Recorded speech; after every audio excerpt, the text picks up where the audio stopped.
Welcome to the stream, everyone. My name is Brian Craig. We are going to be live on the radio in less than 3 minutes. We've got a lot to cover today. I'm going to start with this interview, a couple clips of this interview that J.D. Vance did with Bream on Fox News Sunday yesterday, because a lot of people are giving him a hard time, and we're going to clarify this. And it's a kind of a follow-up to the program I did yesterday. Here we are 1 week away from the return of Trump, and there's all these MAGA divisions going on, which are just ticking me off. So we have 2 minutes until we're live on the radio. If you're new, this is where MAGA comes to talk. My name's Brian Craig. And, of course, when we go live, in less than 2 minutes, I'll be on a whole bunch of radio stations taking live calls from our radio listeners and you all watching on YouTube.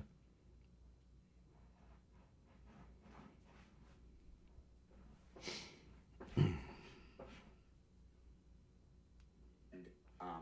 of course, when we go live. All right. 7 days, people. 7 days. Can you believe it? 7 days till Trump's return.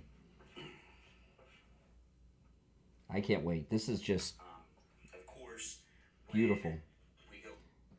It does not get better than this. 7 days, people.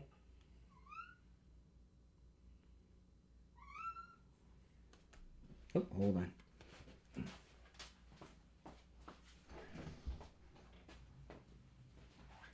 Okay, here we go.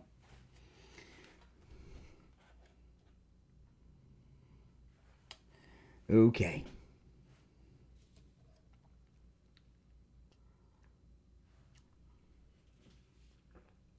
Oh, I can't wait. It's hard to believe.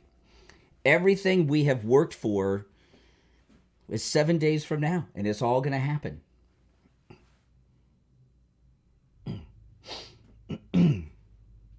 All right, 15 seconds.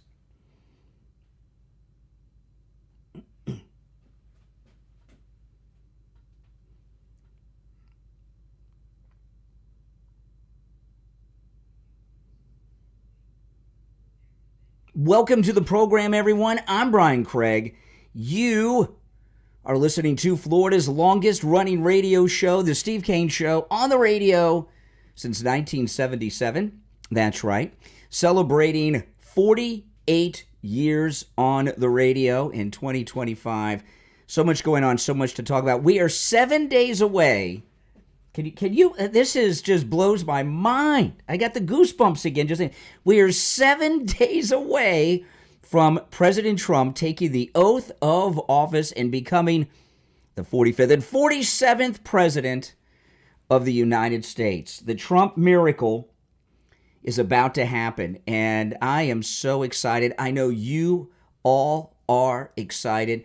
This is amazing. Is it not amazing? I mean, how did this happen? How did this happen? Everything they've done to him. They shot him. Then they tried to do it again at the golf course. They broke into his house. They arrested him multiple times. They got a mugshot. They arrested his lawyers. They broke into his house, tossed his office, went through Melania's closet, tossed Barron's room, brought bizarre allegations against him that have no merit. It's endless what they've done. And 7 days from today, President Trump will be sworn in as the 47th president of the United States. It is absolutely amazing. This is the greatest victory the Republican Party has ever experienced. Probably the greatest victory, that certainly within our lifetimes, but maybe throughout the whole history of the Republican Party, the greatest victory we have ever experienced at all. Because, you know, after a 4-year absence from the White House, for him to return after everything they've done. And, you know, you look at the forces they've had against him. Pretty much about 99.9% of the media against him.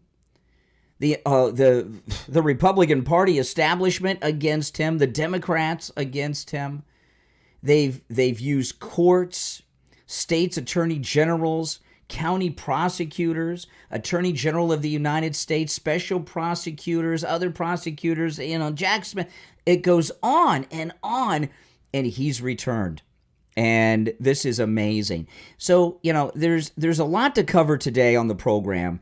And there's one thing I'm going to start with here early on that I had no intention on bringing up on the radio today. But there's been a happening. There's been several happenings, and it's got to be discussed. A couple of weeks back, we had those MAGA wars going on with over the H-1B visa.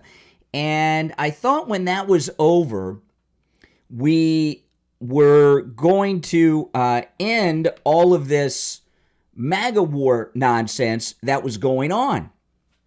And it was a rough week or so, and then it faded away. And then over the last few days, it started up again, and it's growing. And there's a lot of MAGA people out there that are being very vocal and undermining President Trump. And let me tell you something here, okay? If someone is critical, now this is just my opinion. I'm going to go through the stories in detail after the first break, and I'm going to do them in reverse. One involves Vice President J.D. Vance, and the other one involves Elon Musk and Steve Bannon. And those of you who follow me on YouTube and on my podcast, you heard me talk about the Bannon issue, but I was going to drop that. I wasn't even going to mention it today. And then there's been something that's just starting involving J.D. Vance.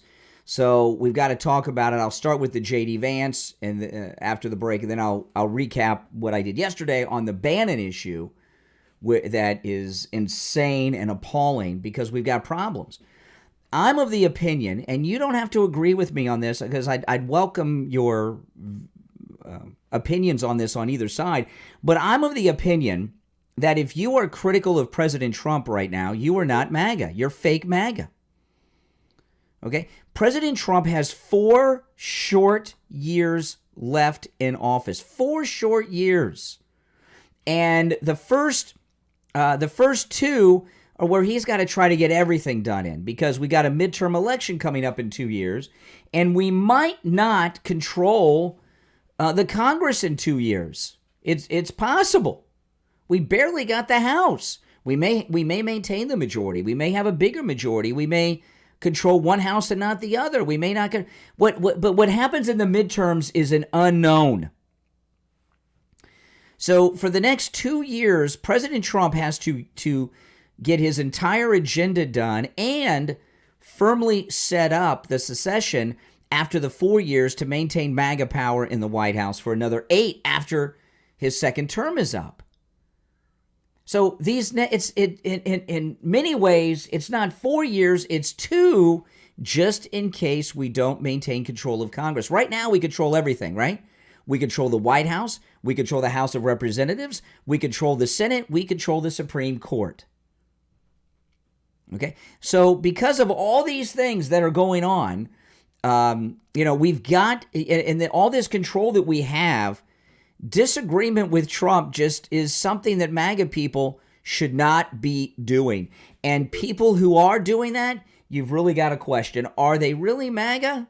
Are they fake MAGA? Are they undercover liberals? Are they undercover Republican establishment people that are trying to undermine Trump? For the next 2 years, you've got to be behind everything President Trump does. And I've said during this, when the second campaign began, I talked about this then, and I said this to you guys many, many times, probably a million over the last year or so. President Trump is going to bring people into the mix that you may not like, that you may not approve of, that I may not like or approve of. And your reasons for not liking or approving of them may be very valid. But you got to put all that aside. Once President Trump brings them into the mix, that's it. He's got a short time to get everything done. He needs cooperation, not criticism. He's got enough people criticizing him. What's left of the mainstream media, the Democrats, and some Republican establishment holdouts that are always going to undermine him. He doesn't need MAGA people questioning anything. First of all, on top of the fact that he's earned that, putting up with everything that he's had to put up with these years, because he's no doubt earned that, right? But ask yourself this.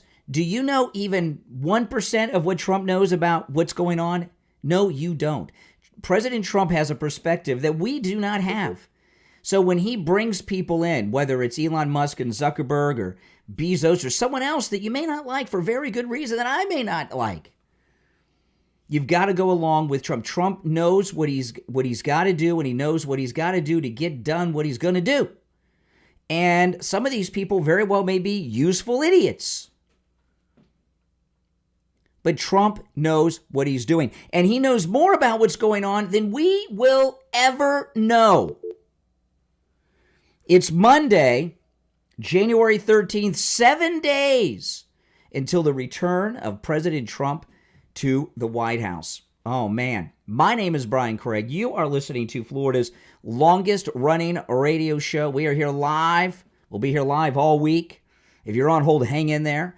And don't forget, 1 week from today, join Steve Kane and me, Brian Craig, and at Wings Plus, the Sample Road location in Coral Springs, for our Trump inauguration celebration. We'll be watching the second inauguration of our favorite president, the greatest president ever, Donald Trump, at Wings Plus. You are all invited. It is at noon 1 week from today, Monday, January 20th.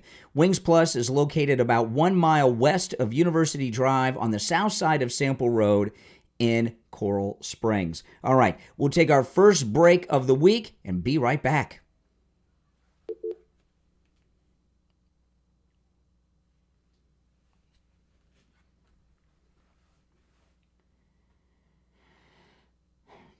Okay, I'm going to start with J.D. Vance on the pardons, and then I'm going to go into the Bannon story, because the people on the radio may not know about it. And it has to be done for context on everything we're talking about. So if you're on hold, hang in there. We have to set the stage and everything else before we start taking the calls. We'll be back in 2 minutes. Back on the air in 2 minutes. If you're new to my channel, make sure that you subscribe, all right? This is most definitely where Maga comes to talk. And if you're new, you'll love this program, I promise you. The number is toll-free and is pinned in the live chat. And, of course, I take all the calls screenless. I screen the calls live on the air.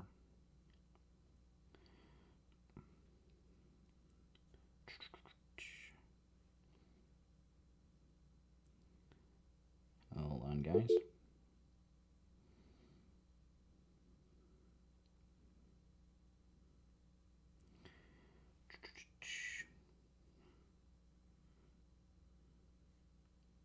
One minute.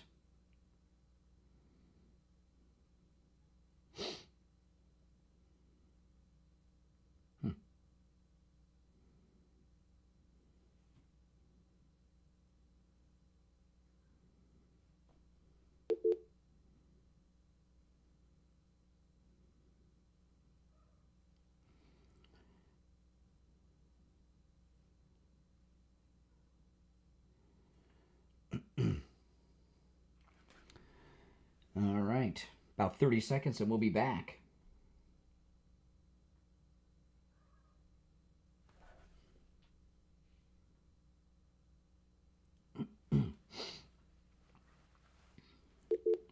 Stand by. If you're on hold, hang in there.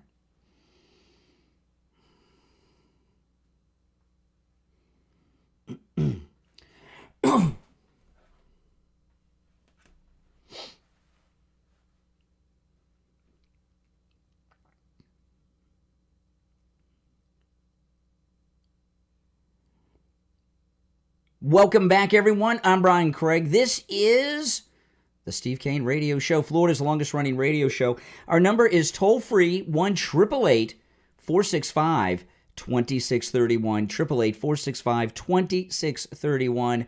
Call us on hold, stand by. I want to go through this. Okay, so this MAGA division is back. The MAGA wars are starting up. And yesterday, J.D. Vance was interviewed by Shannon Bream. I'm going to play a clip of this on Fox News Sunday, and he talked about, she asked J.D. Vance about the pardons of the J6 prisoners, and his response has set some conservatives off to criticize J.D. Vance, and I'm going to start with that, and then after that we'll get into the Bannon issue. President Trump says there's a process. Where is the line drawn on who will and wouldn't be considered for a pardon? I think it's very simple. Look, if you protested peacefully on January the 6th and you've had Merrick Garland's Department of Justice treat you like a gang member, you should be pardoned. If you committed violence on that day, obviously you shouldn't be pardoned, and there's a little bit of a gray area there, but we're very much committed to seeing the equal administration of law, and there are a lot of people, we think, in the wake of January the 6th who were prosecuted unfairly. We need to rectify that. Okay, so what's going on here with that is some MAGA people, some conservative people are being very critical. The Hodge twins, who are two conservative guys, they tweeted that clip, and they wrote this: MAGA gonna turn on J.D. Vance faster than we turned on Mike Pence if they only pardon some J6ers and not all. Okay, now first of all, the vice president doesn't pardon anyone. The president does. So whoever gets pardoned and doesn't get pardoned, that's Trump's decision. And so I don't know why anyone would turn on J.D. Vance for Trump's pardons. It's a MAGA person. I'm not sure. Maybe the Hodge twins aren't familiar with how the process works. I don't know. But I know this, okay, that you very much want President Trump, before he pardoned, and maybe they've been doing this all along. Maybe they've been doing this for weeks and months and we haven't known about it. But you want Trump and his team to look into the individual J6 prisoners before he just blanket pardons them. You don't want a blanket pardon for the J6 prisoners, and I'll tell you why. We know, this is a fact, this is not even for that there were a lot of fake MAGA people there, right? Federal agents, Antifa, and other liberal radicals wearing MAGA gear that broke windows and did all kinds of things. Is it possible, I'll ask you guys this, yes or no, and I'd like to hear your thoughts on this.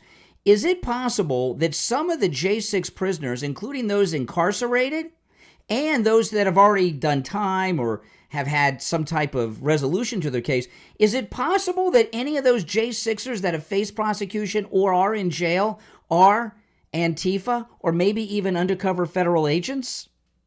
Is that possible? Don't you think before he gives blanket pardons to everyone on January 6th that people that were prosecuted or are currently being held, they should investigate to find out if they're Antifa, some other radical, or if they're an undercover Fed? Don't you think that's a smart idea? So this idea that we're just going to pardon everyone, I don't think that's a smart idea.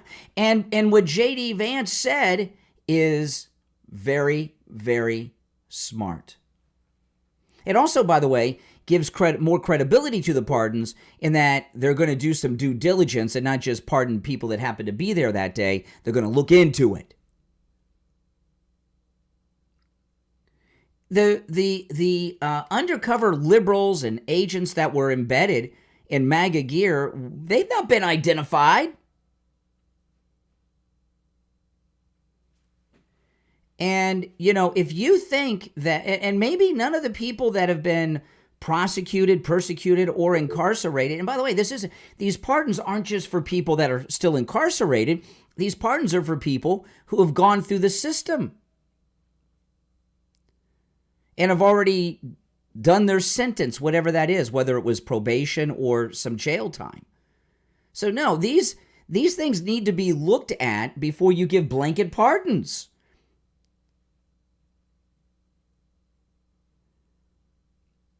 So this criticism, and the Hodge twins are saying MAGA going to turn on J.D. Vance faster than we turned on Mike Pence if they only pardon some J6ers and not all. That's insane. And it's really a stupid statement to make. All right, I'd like to hear your thoughts on this. Our number toll free, 1-888-465-2631. It's a toll free call no matter where you are listening. 888-465-2631. You're on the air. What's your name? Where are you calling from? Hi, this is Diana from Brevard County. Hey, Diana, what's up? Hi, I saw your pre-show and you were asking about the Hodge twins. And I've been watching them for a long time until recently, within the past year. Mm-hmm. Okay, so I block them now on all platforms. Why? Number one. Why? I don't know anything about them. I know they're two black guys that are conservative. That's all I know. They started out as fitness guys on YouTube, and they have done comedy tours before they got into politics. Mm-hmm. And some people say that they are just grifters. I don't think they're really that smart, but they have that thing with J.D. Vance, it's to get clicks. But here's the thing. They are big DeSantis fans. Oh, there you go. I mean, there you really go. big. Really? Before the primaries started, every show on YouTube was for Trump needs to get out of there, DeSantis needs to get in. Really? Yes. See, I'll tell you, there's if you look at this H-1B visa debate that went on a couple weeks ago, I was talking about this then. This criticism of Trump, these MAGA wars, these divisions have to stop. And now it's coming up again. And the Hodge twins aren't the only conservatives that are being critical of President Trump. To criticize J.D. Vance is to criticize Trump, in my mind. DeSantis is going to appoint Marco Rubio's replacement, and he said that the H-1B visa is going to be a major factor in his decision on who to replace Marco Rubio with in the Senate.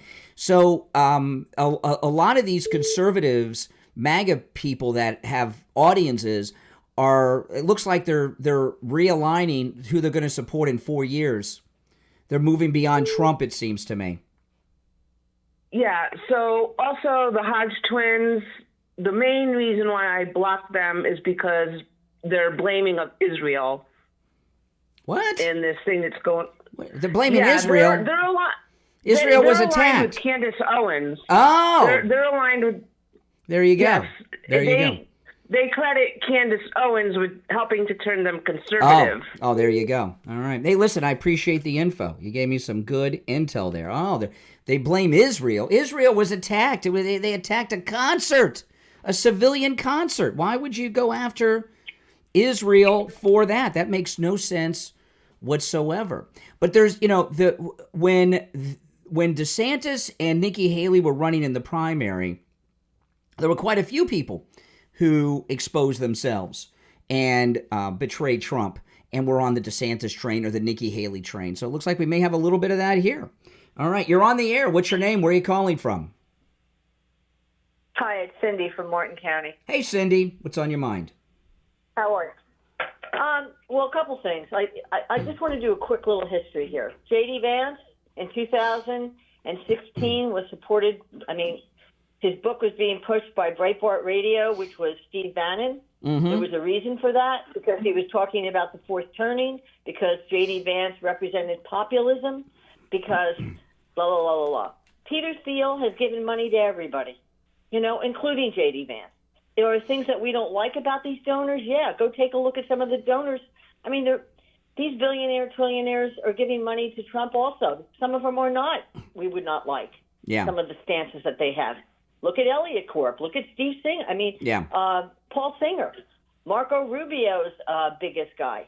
Come on. So let's get over that part. First of all, J.D. Vance wrote for the American Conservative magazine, which was Pat Buchanan's magazine. Pat Buchanan coined the phrase America First, when he ran for when he ran for president. What else did Buchanan do? Buchanan is a populist. He talked about, and what did they call him? A racist. All of the things they've done to Trump, they did to Pat Buchanan. Yeah. So I want everybody to remember that. J.D. Vance he loves this man called Rod Dreyer, who wrote for the American Conservative, who now lives in Hungary. He's a great influencer. We have somebody that is thinking forward. He's not looking in the past. He's not talking about phrases, the usual GOP nonsense, which we have all over the place, because we cannot trust the GOP. Look, the GOP, the Florida Republican Party, took out the Manatee Republican Executive Committee. You know why? They're too MAGA. They're taking out another Republican club and another one. And, whoever DeSantis picks to replace Marco in the Senate for the next 2 years, like I said, I'm not saying it's going to be this person, but I would not be shocked if it was Jeb Bush. Would not shock me at all. Well, don't be shocked at anything, because that's who's still running the State House. I've been in politics here for almost 30 years. Jeb Bush is running Florida. Who's the staffers? Yeah. And who's the staffers, Brian? The staffers are still there. Yeah. We had that problem so we have to get real here. And, I can just tell you, here's what happened in Martin County, just so you know. Everybody work local. We won 6 seats, 2 seats in my town, Sewell's Point, 2 seats in the county commission, awesome. And 2 seats. We took over our city of Stewart. This is why. No more taxes, no more of these developers. We're overrun here. If we want Martin County to be different than Palm Beach County, we have to tell the people of Martin County to get to work, because we need people to go to those meetings. Well, listen, I gotta run for our break, but I appreciate the call. Thank you. God bless. All right, you gave us some context. Take care. From MAGA, Martin County. All right, if you're on hold, stand by. You're listening to the Steve Kane Show, Florida's longest running radio show. My name is Brian Craig. Back after this.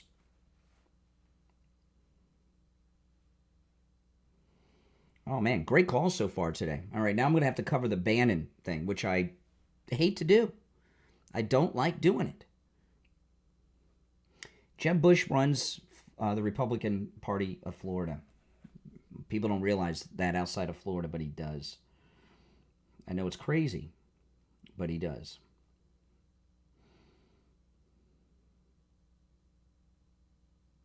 I'm not happy about that.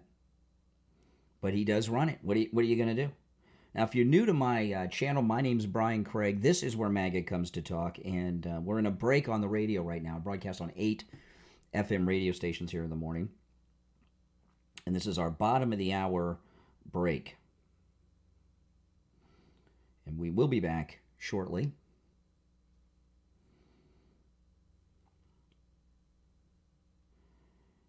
If you're new, subscribe. You will most definitely enjoy this channel. I promise you. Okay, all right. We'll be back shortly.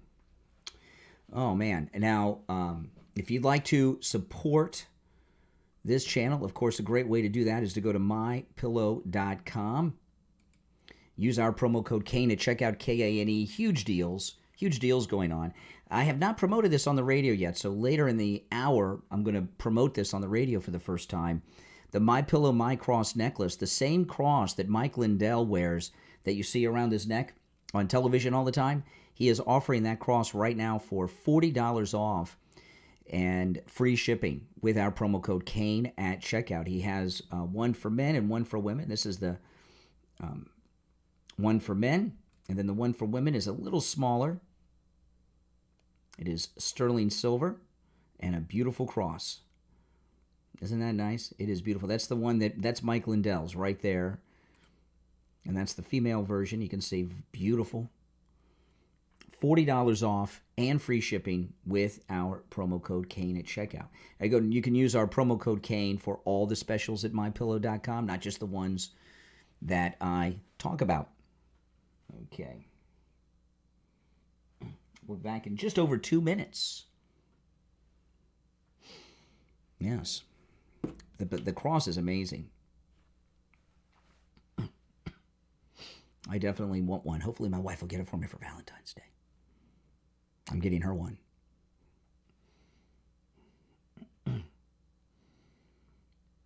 Two minutes.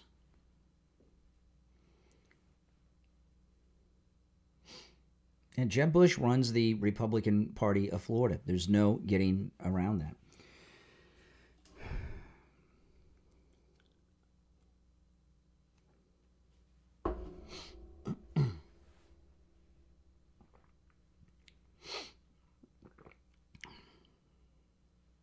People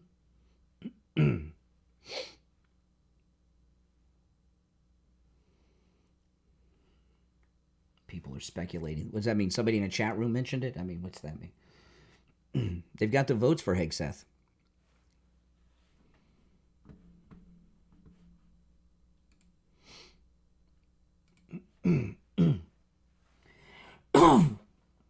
One minute. We will be back in 1 minute.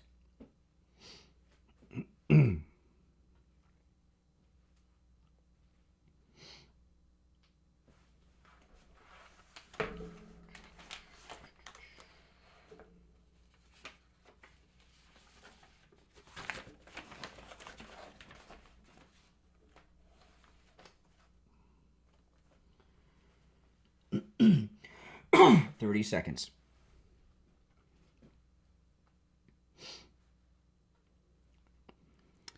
Yeah, if you'd like to call in, the number's toll free 1-888-465-2631. 1-888-465-2631. It's a toll free call no matter where you are listening. Okay, 15 seconds.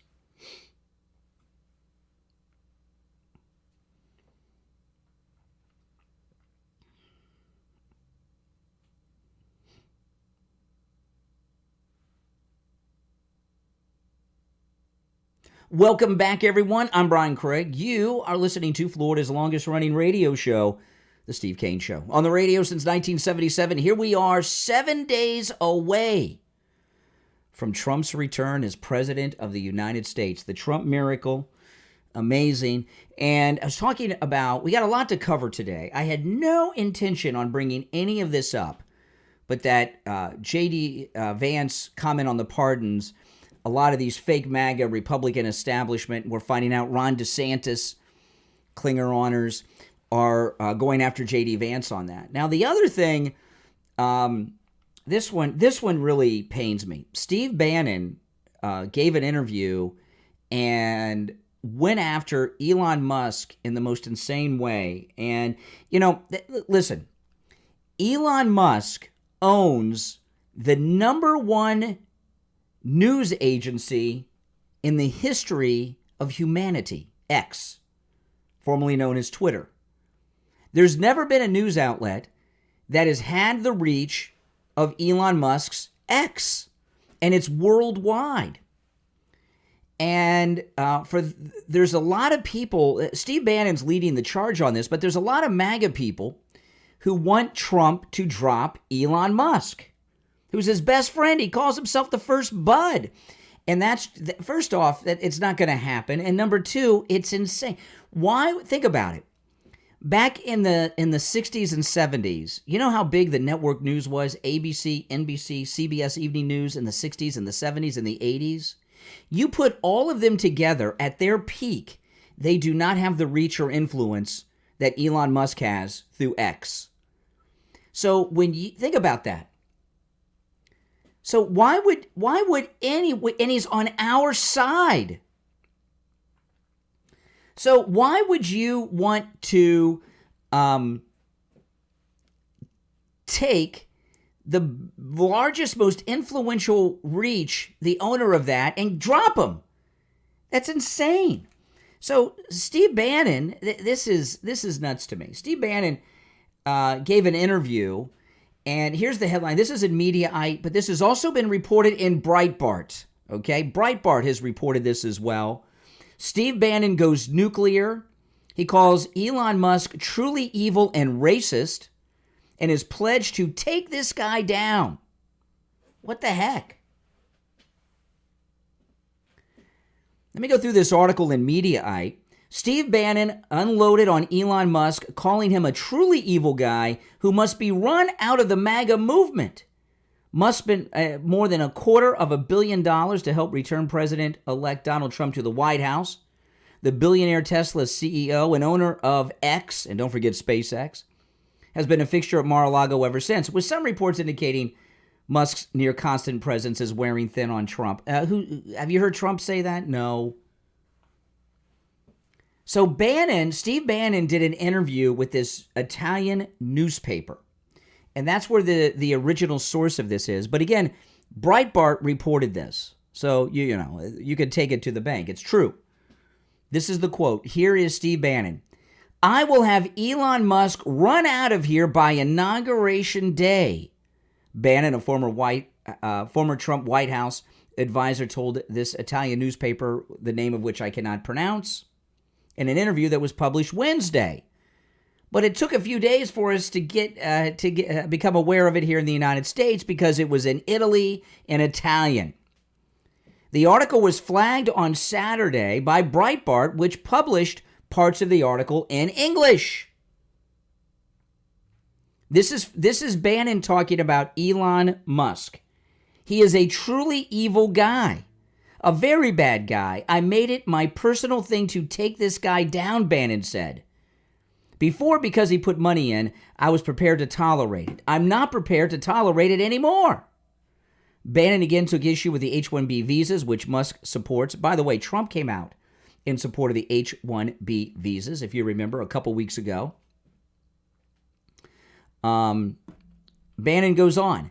This thing of the H-1B visas is about the entire immigration system. It's gamed by the left tech overlords. They use it to their advantage. The people are furious, Bannon said. Remember, Trump came out in favor of the H-1B visas. So if Trump came out in favor of it, that means we got to be on board with it because Trump is. This is crazy. He went on to attack David Sachs and Peter Thiel, who have roots in apartheid South Africa. Bannon said this. This is a quote from Steve Bannon in this interview translated by Breitbart to the Italian newspaper. Peter Thiel, David Sachs, Elon Musk are all white South Africans, Bannon said. He should go back to South Africa. Why do we have South Africans, the most racist people on earth, white South Africans? We have them making any comments at all on what goes on in the United States? Okay, now this is crazy. This is like when Black Lives Matter and these other Democrat lunatics blame us for slavery. Apartheid's been over for a long time, not as long as slavery in America. And another thing, too, 7 days from now, President Trump is going to be president, right? Homan and Trump have said deportations are going to start on day one.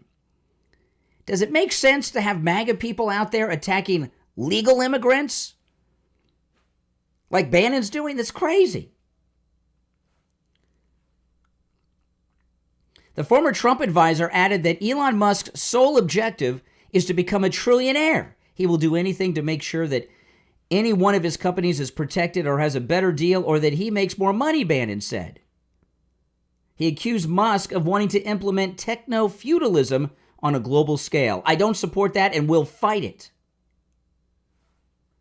He's talking about Chinese connections, and he concluded Bannon by saying, Musk is a total and complete phony and is in bed, and his business partner before, he's talking about China here, before concluding that he, meaning Elon, is owned lock, stock, and barrel by the Chinese Communist Party, and he acts like it. Okay. Now, the thing with Bannon is different than the thing with the criticism of J.D. Vance. With Bannon, it's a little different. I have always liked Steve Bannon. I like Steve Bannon a lot. I know most everybody does. MAGA people do, you know. But this is, without question, Steve Bannon has jealousy, in my opinion. He has jealousy towards Elon Musk, that Elon Musk is an insider, and he feels he's an outsider right now. He doesn't have the access or influence, Steve Bannon, that he thinks he deserves because he went to jail. And what Steve Bannon is doing here is, it's appalling what he's doing. This MAGA wars, I thought we got beyond this MAGA wars. So, you know, we have all of these so-called MAGA people attacking the people that Trump has brought in around him. Trump hasn't even taken the oath of office yet. Now, Bannon could wake up and get over his petty jealousy and get back on board. I'm not saying Bannon's not MAGA, but he's human. And humans have emotional reaction to things. And he's having an emotional reaction to Elon Musk having this incredible influence over everything MAGA right now because he has access to Trump that he does not have. We don't have time for palace intrigue and arguments in the court. We have 2 years for Trump to get everything done because we don't know what's going to happen in the midterms. I hope we get maintain control and gain. But historically, you lose in the midterms. That's the pattern in this country. So we got to get everything done in the first 2 years, man. And attacking JD and Elon and others that he brings in the mix, President Trump, doesn't help further our agenda. You're on the air. What's your name? Where are you calling from? Oh, hey, good morning, Brian. Danielle calling from cold Michigan. I hope you can hear me. I can hear you fine. How cold is it in Michigan? You know what? It's in the 20s, I think. Oh, my I'm goodness. driving to work. It's pretty icy and cold. Oh, my It's goodness. cold. The 20s. But good morning. Oh, my goodness. Good morning. Hey. Just a comment. I'm not getting all caught up with all of the JD Vance comments and everything, and it's almost like there's trying to be a division here. Yep. I'm not into it. I'm not into it at all. We got 7 days. Staying MAGA strong, and I'm perplexed once again, with the Steve Bannon. I'm not sure what's going on with Bannon. I love him, met him, but I'm getting a little turned off. So, I've met him too, and I like him. And to me, it's just petty jealousy. He's jealous of Elon's access to Trump. He's jealous of his influence, and that doesn't mean that he's aware of it. You know, jealousy is like anger. When people are, anger and hate have an effect on the brain like intoxication, and you lose control of yourself.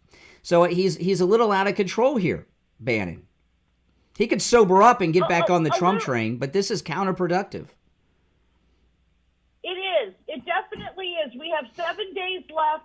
I'm pretty confident that President Trump, if anyone's trying to do him bad, I'm pretty confident in President Trump, his decisions, who he has with him, and what he's doing.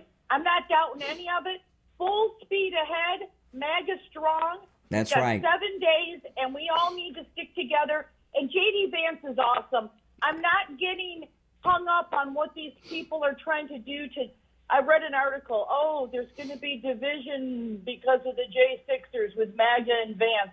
I'm not getting into it. Good. I'm so excited. Me too. Excited. And hey, Brian, I just want to say to you once again, I just love your concern and how you speak about your family. I'm thankful that your daughter's okay. And you're just a wonderful family man, and I really appreciate that, and I just love it. Well, thank you so much. All right, try to stay warm. Thanks. All right, Bye-bye. take care. Oh my goodness, in the 20s? It was it's in the 50s this morning here in South Florida, and that's about as cold as I could take it. I mean, I had the seat heater on. I got a heater on my steering wheel. I had the steering wheel heater on. I had the heat on in the car. And if it got in the 20s here in Florida, at least in this part, we would shut the state down. It would be declared a state of emergency would be declared if we got down in the 20s. I'm serious. We don't even have clothing for that. All right, let's take our last break of the first hour. It's Monday morning. You're listening to The Steve Kane Show, Florida's longest-running radio show. My name is Brian Craig. Back after this.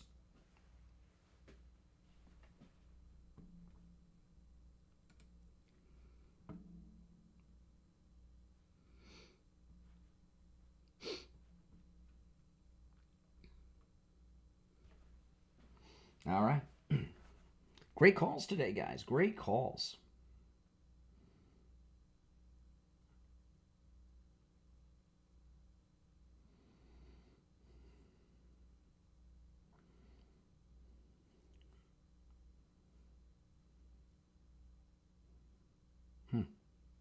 If you're on hold, hang in there.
We have less than a minute, and we will be back.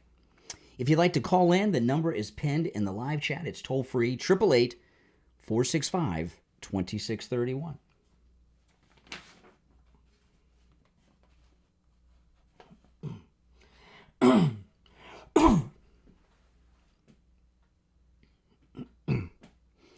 Welcome. If you're new, make sure you subscribe, all right?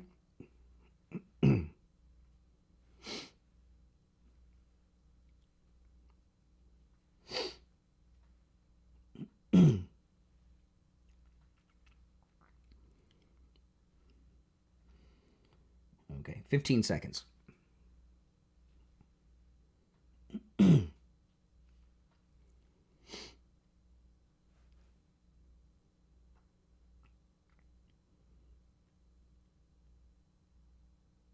Welcome back, everyone. I'm Brian Craig. You are listening to the Steve Kane Radio Show, Florida's longest-running radio show on the radio since 1977, celebrating 48 years on the radio. You know, I was watching some video online this morning of one of the fires in California outside someone's house, and I was shocked that the video I was watching was taken from a doorbell camera. And apparently a lot of the video we're seeing out of California, I've been wondering, how are the people getting this footage? It seems so dangerous. Doorbell cameras. And, I have a doorbell camera, and you can get one with an incredible offer from Slomin's. Listen to this. Slomin's is going to give you a free doorbell camera that connects directly to your cell phone with the installation of your Slomin's Shield. They're going to give you a free customized home security system and professional installation when you use their low-cost central station monitoring. Slomin's is going to give you an LED touchscreen, a motion detector, 10 contacts for the doors and windows, a lifetime warranty, and a backup battery. Plus, you'll receive a free doorbell camera with the installation of your Slomin's Shield. Give them a call, toll-free, no matter where you are located. 1-833-283-5050. 1-833-283-5050. That's 1-833-283-5050. All right. So Jack Smith resigned. Yeah. Jack Smith resigned from the Justice Department. And, this, I don't know, is he on his way to Paraguay, Bolivia, some country without extradition? I don't know. Jack Smith, who resigned from the Justice Department, got nothing. And, his wife was a producer. Can you believe that? Of all the people they could have picked, Jack Smith's wife was a producer on a Michelle Obama documentary. Can you imagine? That's who they picked to prosecute. And I remember when Jack Smith, with his weird, unkempt beard, was first appointed as this thing that he was appointed to, he had a big press conference, came out, had a press conference all arrogant, nationally broadcast. Where's the press conference that they got nothing? Where's that press conference? That's right. Breitbart, Special Counsel Jack Smith has resigned from the Justice Department after failing to successfully bring cases against Donald Trump to trial. Oh, man. Jack Smith's resignation comes as his office has engaged in last-minute legal wranglings to release the work against Trump before Biden leaves office. They want to release the reports. Even though everything has been tossed out of court, they want to release it. Now, I have no doubt that the report is going to be released at some point. They are going to leak it out. The media probably already have it. Back to Breitbart here. The resignation on Saturday, over the weekend, comes just 9 days before Trump's inauguration, after which Smith would likely be fired. In late November, after Trump's election victory, Smith filed a motion to dismiss his election case against Trump in the U.S. District Court of District Columbia. That's the judge. That case, the judge was the boss of Hunter Biden at the law firm in that case. Remember that? The resignation has been expected since Trump won. This is insane to me, okay? We saw the bizarro sentencing on Friday of President Trump. No probation, no jail time, nothing. Why was he even convicted if there was no punishment of any kind? He doesn't even have to do community service. And, the judge could have ruled like however many hours of community service, but serving as president counts as community service. He could have done that. He didn't even do that. Right? So how can you have a conviction if there's no penalty whatsoever in a major felony case? And if you followed live what was going on Friday with this criminal judge, and it's important to point out, when I say criminal, I don't mean he's a judge over a criminal court. I mean the judge himself is a criminal. Okay? When you heard that criminal judge Mershon on Friday, to me, he sounds scared. He wished Trump Godspeed and luck and all this stuff. He looks terrified. When they brought this lawfare against him, they never imagined in their wildest dreams he'd be reelected, because having 2 non-consecutive terms for any president seems to be an impossibility, since it's only happened once before anybody alive today was alive. So they were doing all these things, never expecting him to be back. And remember what Tucker said, Daddy's coming home, and Daddy is, well, he said some other words, but he said angry. Bye-bye, Jack Smith. We'll see you in a courtroom soon as a defendant. You're on the air. What's your name? Where are you calling from? You're on the air. What's your name? Where are you calling from? Oh, Richard from Pompano. Hey, Richard. What's up? Okay, I was watching, I think it was CNN for a few seconds there, and the Kelly, the senator from Arizona, yeah. Democrat, yeah. and some other lady, a Democrat senator. I just wasn't being careful watching it. They're both against Hegseth and said they're voting no. Do you think Trump has a backup already, or is this? Why does he need a backup? You're telling me a Democrat's going to vote against him? So what? We control the Senate. They can only lose 2, I think, right? 2, maybe 3. Yeah, but they say the Republicans say they've got the votes. Oh, I didn't know that. Yeah, the Republicans have said they've got the vote. Now, anything could change. I mean, we get the hearing, and there could be some drama unfold. But, and anything could change. Yeah, if he didn't make it, Trump would pick somebody else that would be good, too. Just like Matt Gaetz didn't work out, and he picked Pam Bondi. So, yeah, of course, if Pete Hegseth doesn't work out, Trump will have somebody else. But Kelly's a jerk, His wife was the congresswoman that got shot, and he's milked that all the way into the Senate.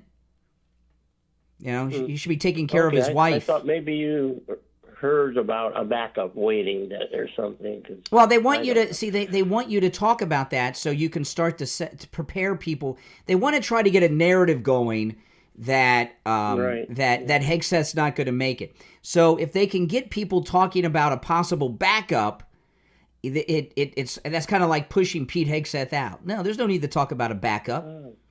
Okay, yeah, I see exactly what you mean. Yeah. Okay. All right, appreciate the call. All right. All right, take care. Thanks. Take care. Yeah, great call so far today for a Monday. Very, very good call so far.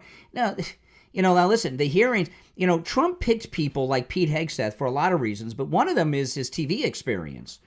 And Pete Hegseth isn't just a guy sitting on the couch doing cooking segments like they do on the Today Show. I've seen him on panels. I've seen him interview people that didn't always agree with. He is good on his feet. And look how he overcame all these slanders they brought about him when he was first named by President Trump. He overcame that. I saw him on television. He did very, very well. So, no, backup. Of course, the Democrats are going to say they're not going to support any of his picks. Right now, what the Democrats will do is they're going to do everything they can do to obstruct Trump, and nothing's going to stop him. Now, it's possible that some of the cabinet picks don't get picked. So what? It happens. He'll pick whoever ends up holding the job will be somebody that Trump picks and approves of. And I love Matt Gaetz. I hope he runs for governor or Senate here in Florida in 2 years, because Matt Gaetz has my vote for whatever he runs for here in Florida. If he runs for governor or Senate, I'm going to vote for Matt Gaetz. And I would have loved him as Attorney General, but you know what? Pam Bondi's pretty darn good. And I think she'll end up doing a better job than even Matt Gaetz would do. So what? So he'll pick another MAGA person. These people are insane. These aren't DEI hires like they have in L.A. These are very highly qualified people. But Pete Hegseth's television experience is very important. You know, you have to these hearings and everything are a show. It's a performance, and you have to be able to perform and do great jobs on television when you're doing this, and understand how television works and how debate works and how to best people in these things. These hearings, I'd be happy if you just did recess appointments and put them all through that way. But the Senate confirmation hearings with these Trump picks are going to be some of the most exciting we've ever seen. And we know how it goes. The Republicans will compliment them, and then the Democrats are going to trash them. And then in the end, we're gonna win. Now, I want to remind you guys, 1 week from today is Inauguration Day. Trump is back in 7 days. You are all invited to join Steve Kane and me, Brian Craig, at Wings Plus, the Sample Road location in Coral Springs, as we watch the inauguration of President Trump live Monday at noon. Now, on Monday, Steve and I will get there early.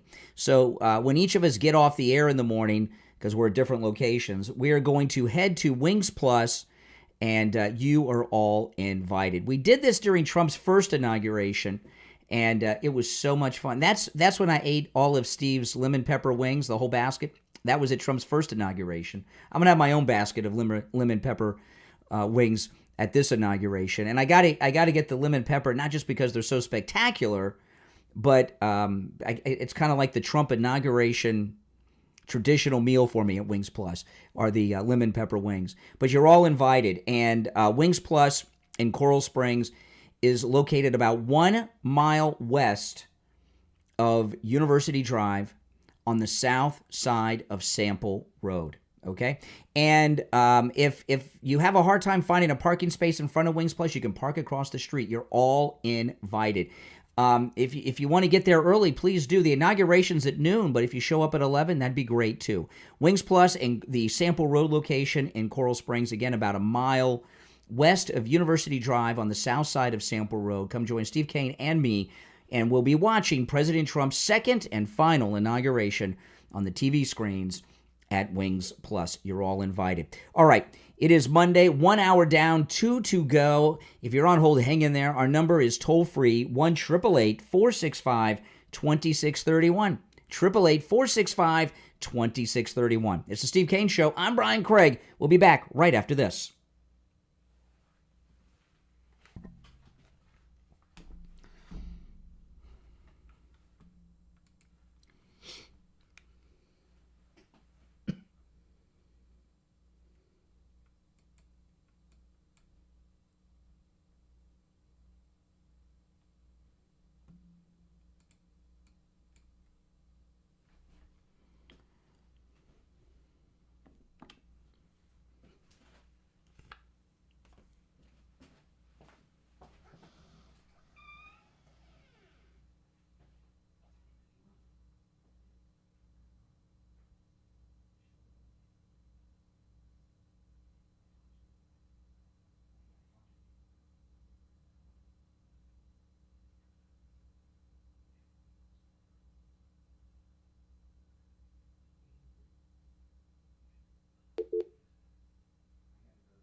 We'll be back in less than a minute.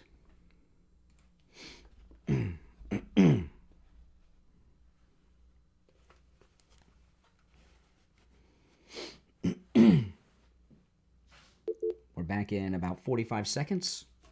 Welcome, everyone. If you are new, make sure you subscribe, all right? This is where Maga comes to talk. If you're on hold, hang in there.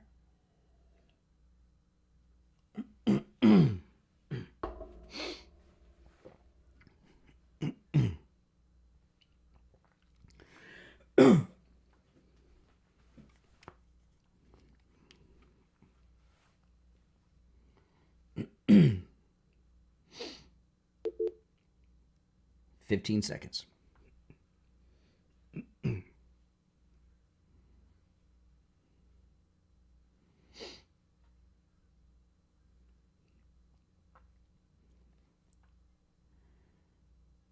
Welcome back, everyone. I'm Brian Craig. You are listening to The Steve Kane Show, Florida's longest-running radio show, celebrating 48 years on the radio this year. It's absolutely amazing. Welcome back. If you're on hold, hang in there. I've covered a lot in the first hour. You're welcome to call in about anything I brought up in hour number one. I'm going to bring up one or two more things before we go to the phones.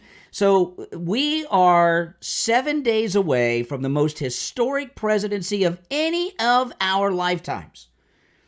Everything we've worked for the last 10 years, Trump at high noon, a week from today, think about it, in 7 days and 5 hours from now, Donald Trump will be the president of the United States officially again. He'll have the nuclear football and all the authority connected with it. This is so historic, so amazing. It is beautiful. I'm excited. I know you guys are excited. And Trump says around 2 in the afternoon is when things are going to get started so far as the agenda. And Tom Homan, Tom Homan's amazing. We all agree with that. And he's been doing nonstop national television interviews for weeks now, since he got named as the border czar for President Trump. And the reason he's doing that is to prepare the American people for what is to come. Because since he's been talking about it so long, when he actually does it, most people are going to be like, it's no big deal. It's just going to happen, right? And Tom Homan, let me give you an example. And this is one of the reasons why I want to play this clip of Tom Homan over the weekend. This is one of the reasons I'm telling you guys, no criticism of Trump whatsoever, because the things that President Trump will do on day one and every day are some of the most controversial things that have ever been done by a president of the United States. And he's got a lot of evildoers in this country that are going to work against him. All right, let me pull this up. This is Tom Homan over the weekend. We want to take steps to secure the border. President-elect Trump's incoming border czar Tom Homan tells us mass deportation will include workplace roundups. Are we talking around Inauguration Day, even on Inauguration Day? I'm not going to forecast what we're doing and where we're doing it, but you can count on worksite enforcement coming back. ICE agents have told us they prioritize arresting undocumented immigrants with criminal records. Critics have asked, what about undocumented family members? Will there be collateral arrests? Yes. It's not okay to be in this country illegally. Homan's also working on creating a hotline where Americans can report undocumented immigrants who've committed a crime. Wow. We're gonna have a snitch line. And this is one that I like. I didn't like those snitch lines they had in 2020. The liberals did.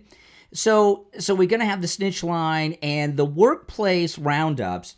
This used to be a regular thing. And I remember when I was young, workplace roundups were a normal thing. And I don't know when that stopped, but it seems like it's been forever. I can't remember the last time I heard about a workplace roundup. The workplace roundup is when immigration shows up at any place. It could be a job site, or if it's here in Florida, it could be almost every lawn crew. If you are an American and you own a lawn business, oh man, this is going to be your best year, because all those illegal lawn crews that you're bidding against in the neighborhood, they're going to be gone. And I got a guy that he mows my lawn and stuff, and he's an American, and everyone who works for him is an American. And when I found this guy, because sometimes these lawn crew guys can be a little flaky. I had one guy for a few years, and then he just kind of disappeared. He's flaky. So when I found this guy, he told me what his price was, and it was really too little. And I pay him more than he asks for, which seems kind of crazy, I know.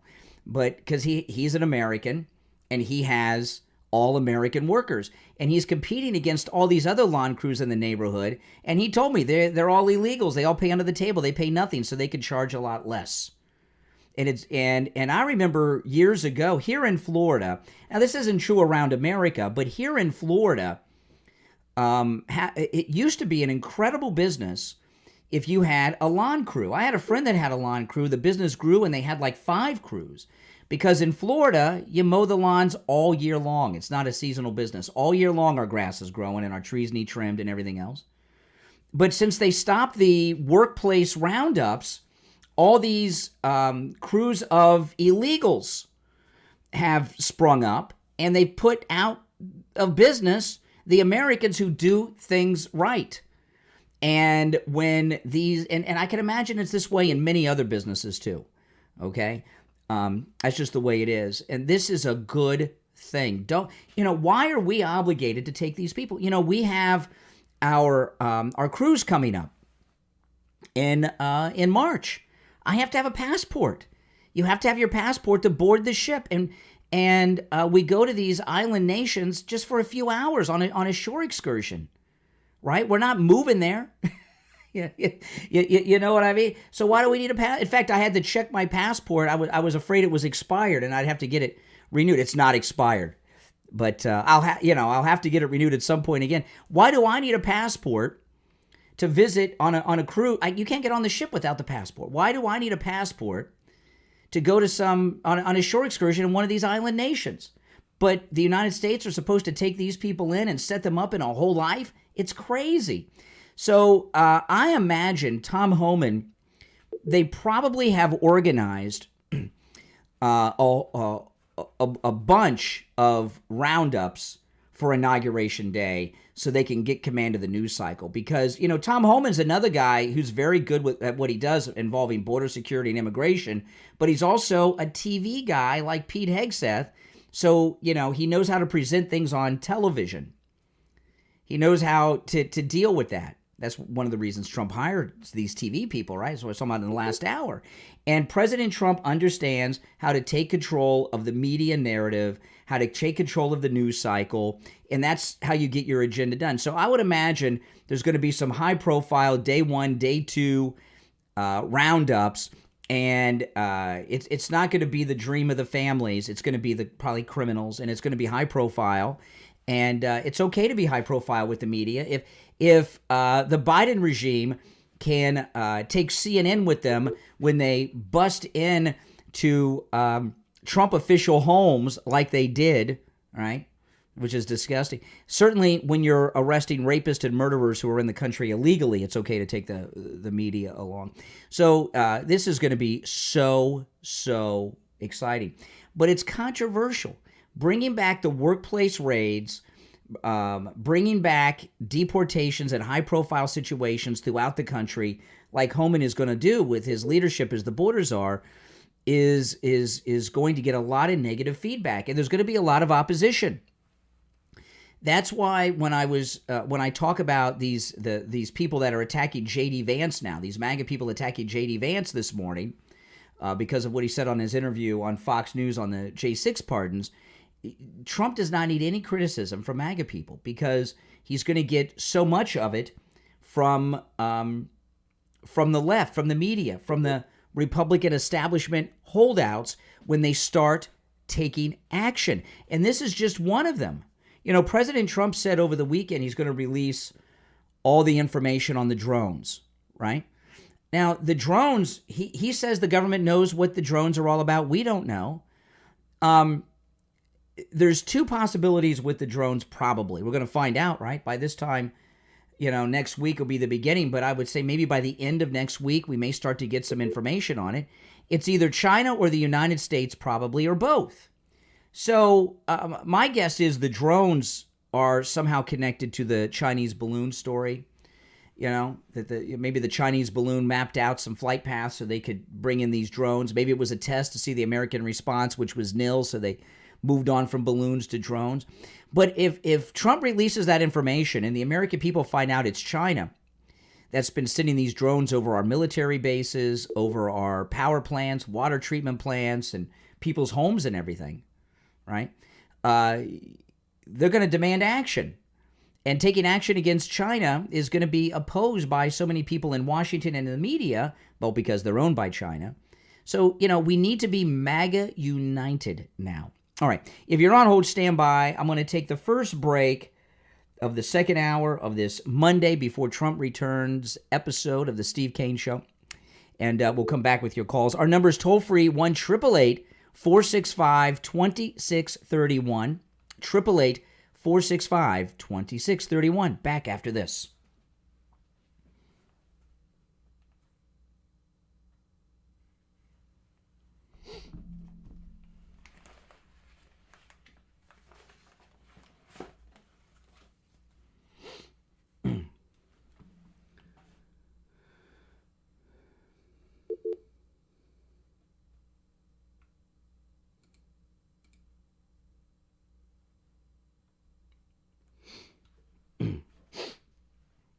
All right, if you're on hold, hang in there. And if you are new, make sure that you subscribe to the program, all right?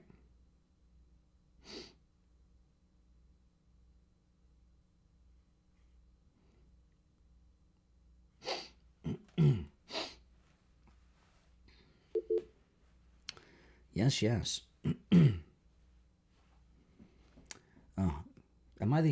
How excited, on a scale of 1 to 10, 10 being the most excited you've ever been in your life, what is your level of excitement so far as the return of Trump in 7 days? If 10's the most excited you could possibly be, I'm at like a 15.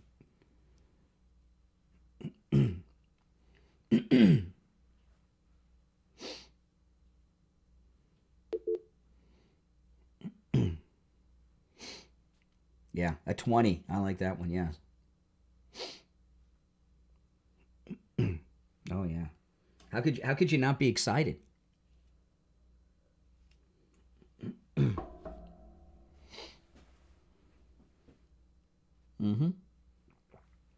You're all welcome to call in. The number is pinned in the chat if you're watching live.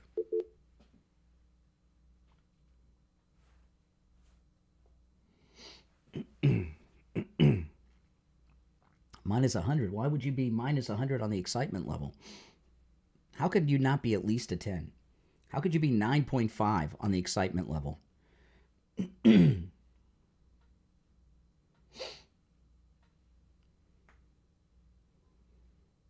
I know. It's amazing. It's hard to believe it's happened.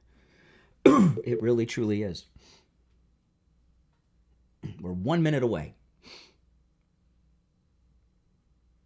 I gotta turn the air down. I'll be right back, guys. Hold on.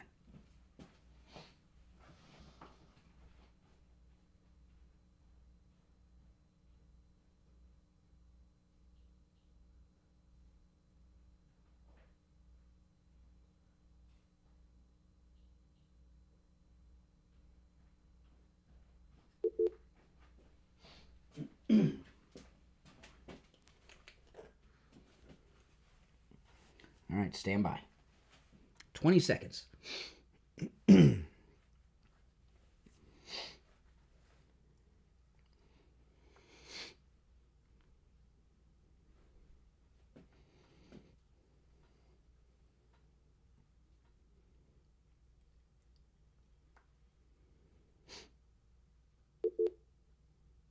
Welcome back, everyone. I'm Brian Craig. You are listening to The Steve Kane Show, Florida's longest-running radio show, on the radio since 1977. Oh, man, 1 week from today, Trump will be president again. None of this former president, president-elect nonsense, and Kamala will be unemployed. Oh, boy, welcome back, everyone. You know, there's an incredible new offer from Mike Lindell at MyPillow, and this actually released on Friday. This is amazing. Now, Mike Lindell's famous for quite a few things, the Thomas Edison of sleep, the patented fill in the MyPillow, and all of that. But one of the things he's very, very famous for is his path to become a born-again Christian, if you know his story. And he always wears a cross that is on the outside of his shirts, right? You've seen this many, many times. And for the first time ever, Mike Lindell is offering that very cross at MyPillow.com. And with our promo code Kane at checkout, Kane, it's called the MyCross, and it's right there on the front page at MyPillow.com. With our promo code Kane at checkout, you can get the MyCross, the same one that Mike Lindell wears, for $40 off and free shipping. There's two versions, one for men and one for women. It is beautiful. They are sold separately, not as a set, but Valentine's Day is right around the corner.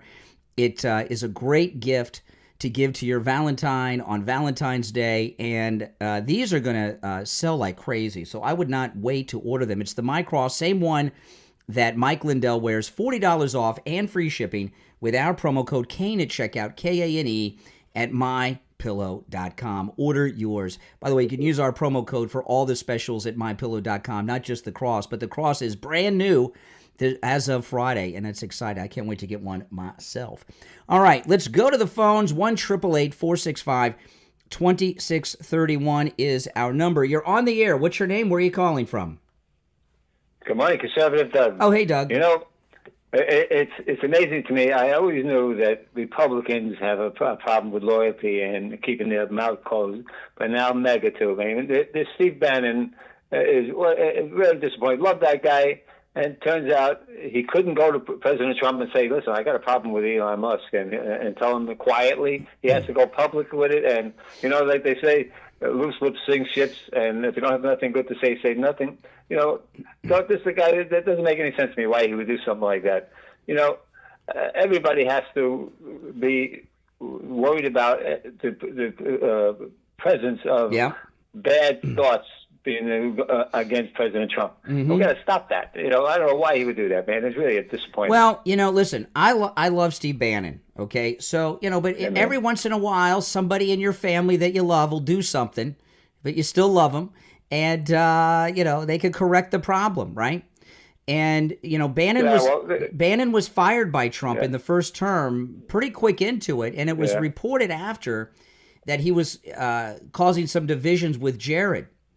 So, you know, that, and, you know, so there's some people, and everybody's worked with people like this, that don't get along with others and push people out of the way and cause internal divisions. And I guess Bannon's one of those kind of guys.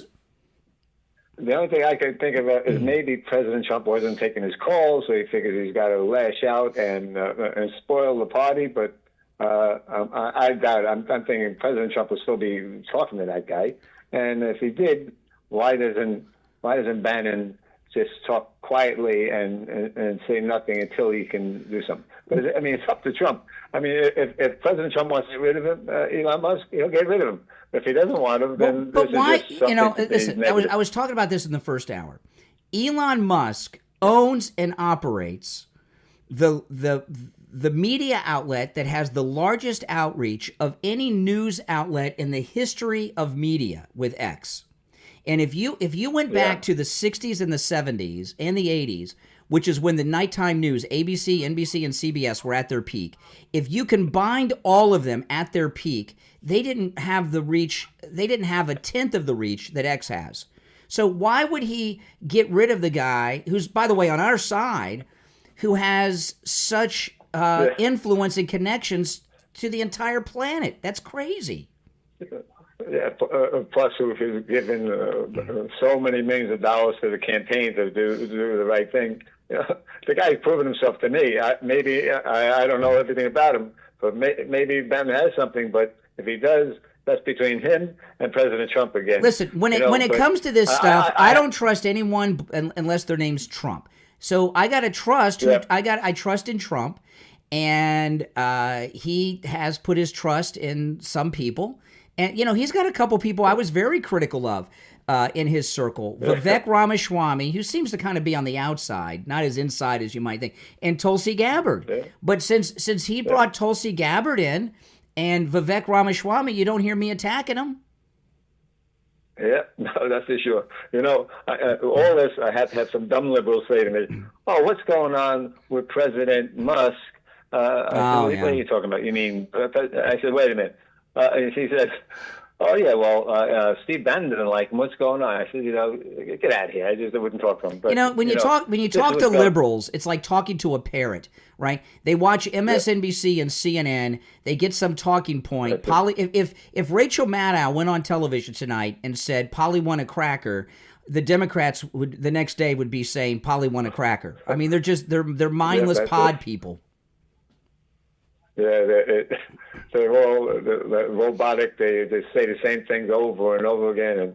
And I'm really, to me, if you're behind President Trump, you're behind President Trump, and you keep quiet. Right. You say nothing bad, and you love the guy. And if he makes a mistake, everybody makes a mistake. But man, to come out in the public, the people got to stop this. Man. Exactly. Enough is enough. All right, Doug. Good to hear from you. All right, Doug contributed some good stuff there today. I agree with everything he said.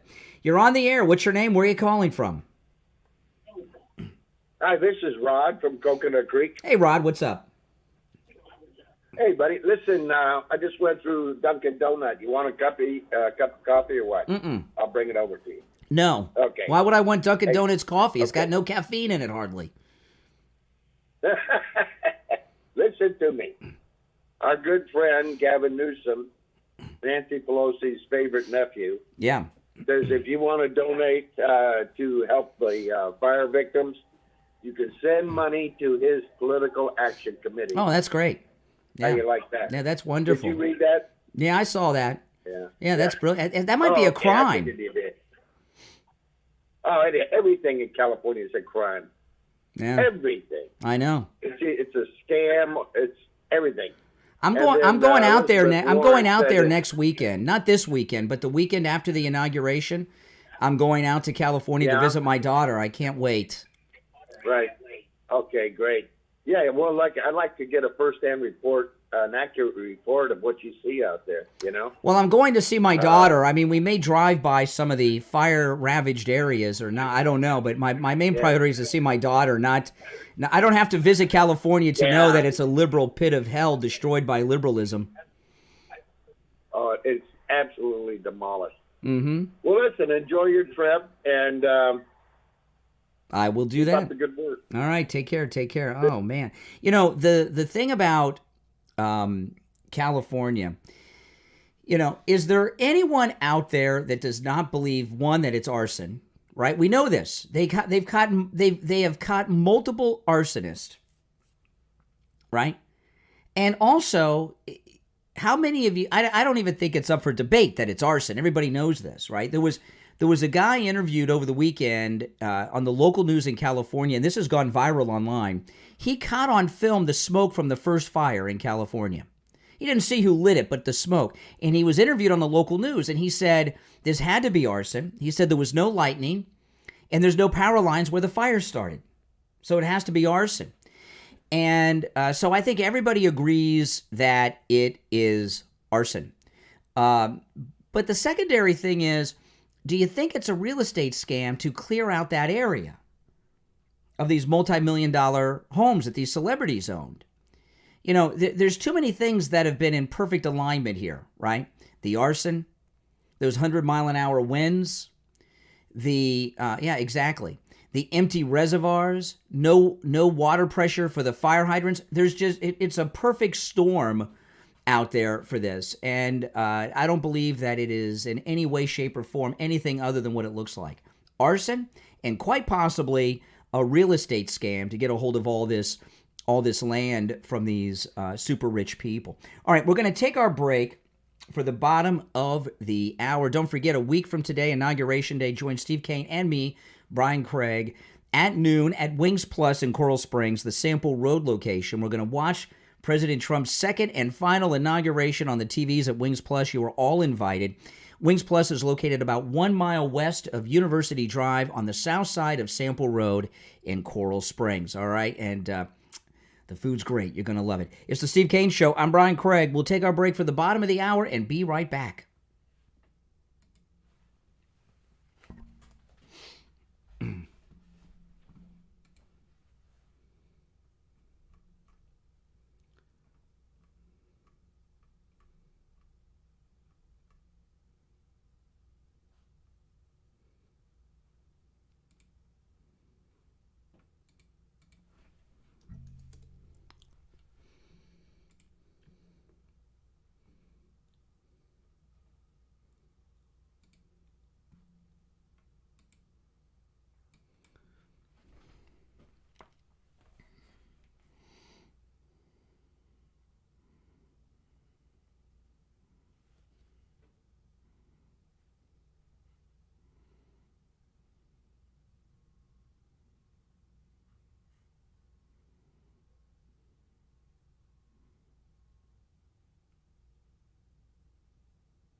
If you're on hold, hang in there, guys.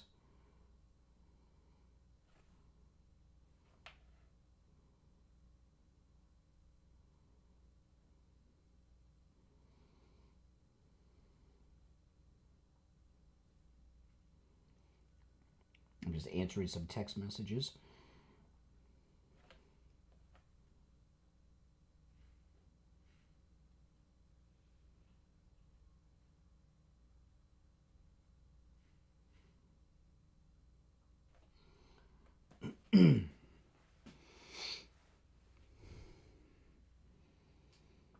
Oh, me too. How could you not be excited to have Trump back? Exactly. I mean, it doesn't get more exciting than this. That's it. This is as exciting as it gets. This is amazing. This is the best. It really is, isn't it? Oh, my goodness. 7 days till the return of Trump.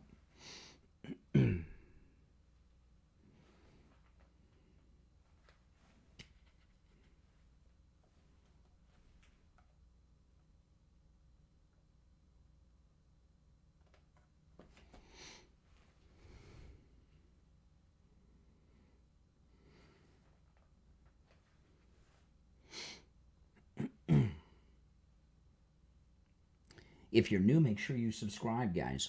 This is most definitely where MAGA comes to talk.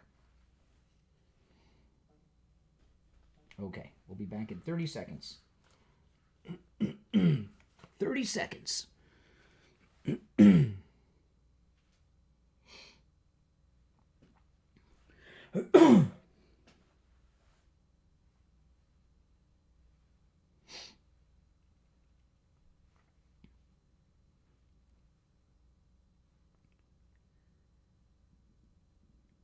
Welcome back, everyone. I'm Brian Craig. You're listening to the Steve Kane Radio Show, Florida's longest-running radio show. On the radio since 1977, celebrating 48 years on the radio.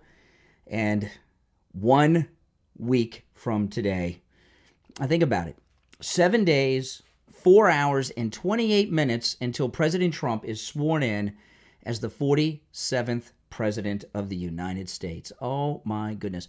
So they got their convicted felon label in that corrupt criminal court on Friday in New York that President Trump zoomed in.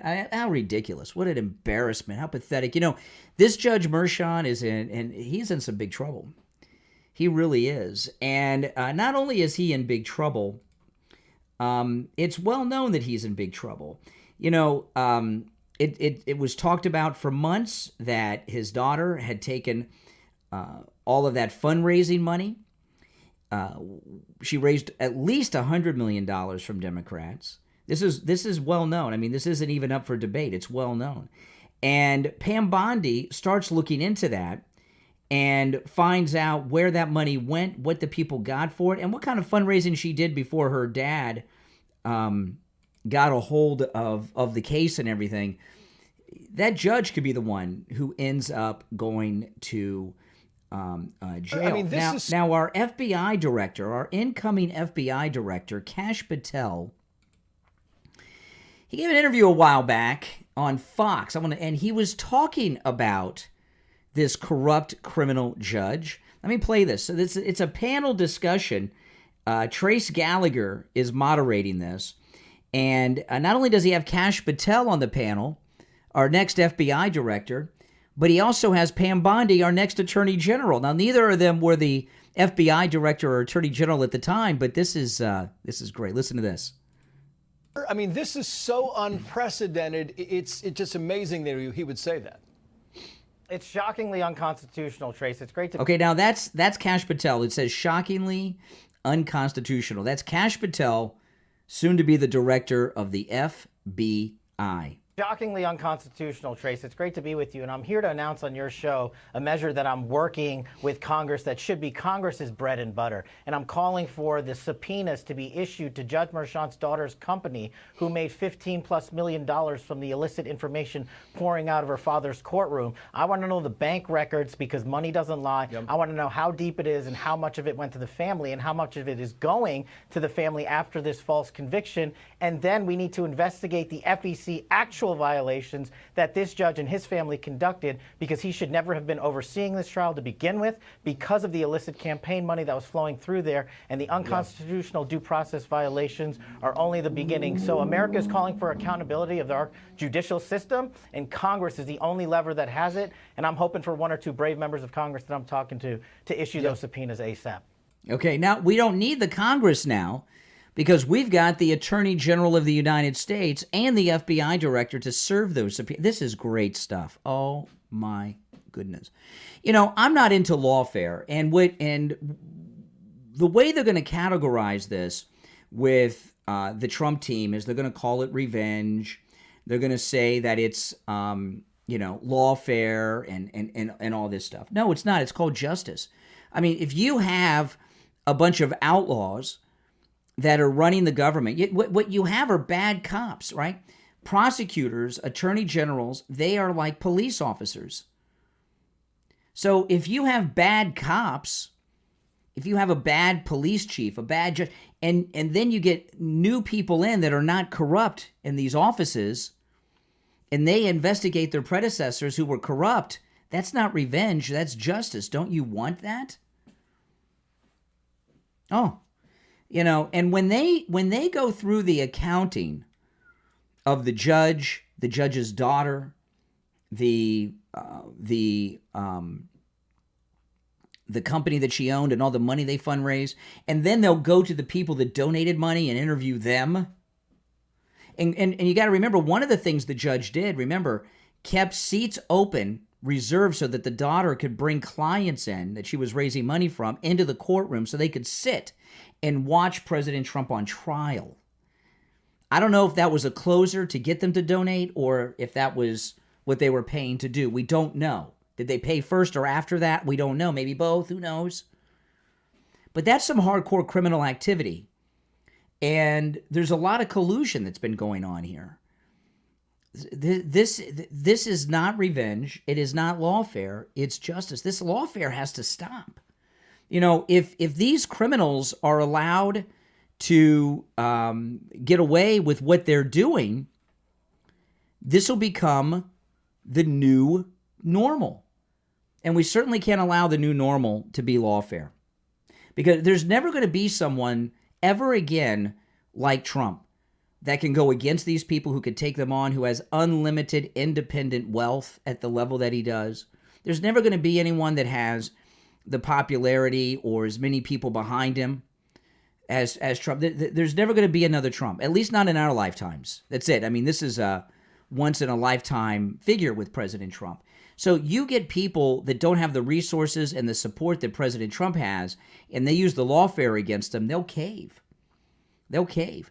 Now, when President Trump spoke to the judge in the courtroom on Friday, he talked about a lot of things. It was very interesting. I might play it. I'm not sure if I'll play it on the show today. I played it on my podcast last night. But President Trump spoke to the judge, and one of the things he talked about was this crooked lawyer, Michael Cohen. You know, he paid Michael Cohen for legal services. He was billed by Michael Cohen. What Michael Cohen did with the money that he was paid, that's not Trump's responsibility. You know, if you have, the way to think about it is this. You have a job, right? If you get paid by your employer. If you use the money that you earn from your job to do something illegal, buy drugs or something, is it your employer's fault? Is your employer held responsible for the illegal things you do with the money that you're paid through your legal work for that person? I don't mean legal work as an attorney, but your job is legal? Of course not. You know, and Stormy Daniels very likely will be questioned by the Pam Bondi Justice Department and the Kash Patel FBI. And my guess is she's going to cave. And I expect her to talk about Michael Cohen and Avenatti and all the rest, that the sex never happened, and go through the details of what they got her to do. And a lot of people believe that Michael Cohen conspired with Stormy Daniels to do this shakedown of President Trump and came up with this plot. Wouldn't that be something? So Michael Cohen, after the verdict came down on Friday with this ridiculous sentencing of President Trump, Michael Cohen went on MSNBC, and he is having a hysterical panic attack. He's afraid of going back to prison. Listen, he's on MSNBC with Simone Sanders of MSNBC, who worked for Kamala Harris in the vice president's office. Listen to Michael Cohen. Regarding the pardon, yeah, I put in the application for a presidential pardon because I believe that Joe Biden has the same responsibility to me that he had to his own son. Okay, so Michael Cohen has asked Biden to pardon him, which means the things that he was convicted of are not the only things that he's done, right? He's afraid that they're going to, because we got double jeopardy in this country. He's already done his time, too, for those crimes. So he's afraid that there's some other crimes that they're going to go after him on. So he's requested a pardon from Biden. I'm going to play the whole thing, though. Regarding the pardon, yeah, I put in the application for a presidential pardon because I believe that Joe Biden has the same responsibility to me that he had to his own son. And I would expect that the same exact pardon that he gave his son has to go to me and to anybody else that's on that enemies list, whether they want it or not. Because I assure you, solitary confinement where I did 51 days sucks. Michael Cohen, I believe wholeheartedly that the solitary confinement was just a terrible experience for you. Yes. And I think your point about the enemies, the proverbial enemies list, right, is a good one. I wonder, have you heard anything back from the administration? It is my understanding that two things. The administration, one, is not going to give a pardon to anybody that doesn't want one. So folks who have prominently gone... Well, Michael Cohen wants one. He's like begging for one. He's advertising for one on television. Out and said, I do not want a pardon. The president is not going to issue a pardon to people that don't want one. But two, they'll change their mind when they're sitting behind closed doors. That I can assure you, they're going to kick themselves in the backside for that one. I think hindsight will always be 20/20. I guess my question is, have you heard from the Biden administration? And I am struck by your comparing yourself and Hunter Biden. And I wonder if, well, I'm going to just tell you, Michael Causes, we're on national TV, we have a conversation. I don't necessarily think that's your best way to go get a pardon. I mean, Hunter Biden is the president's last surviving son. But your other point, why I do think is a strong one. I'm somebody's son also, by the way. Agreed, you are somebody's son. But, I mean, to be very clear, you're not the president's son. Does Cohen sound scared? Oh, my goodness. What else did he do that he's afraid that he's going to go to jail for? And this Simone Sanders on MSNBC, is she saying that it's okay for Hunter to do crime because he's the last son that Joe has? So since he's Joe's last son, he could go through around and do crimes? I don't think so. Oh, man, this is beautiful. And you know, Hunter's going to screw up again. He's been messing up his whole life, and Daddy's been there to bail him out. But after Daddy retires in 7 days from public life when Trump's president again, he's not going to have Daddy to bail him out anymore. He's not going to have any juice in Washington.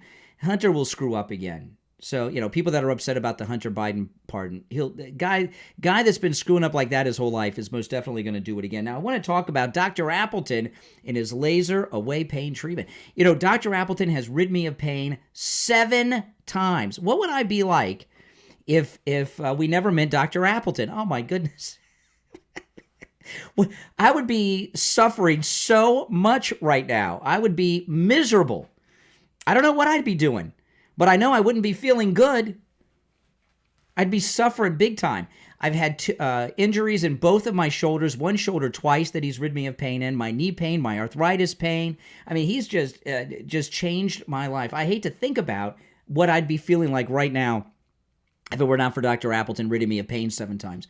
The laser treatment that he does actually repairs the damage that's causing you the pain.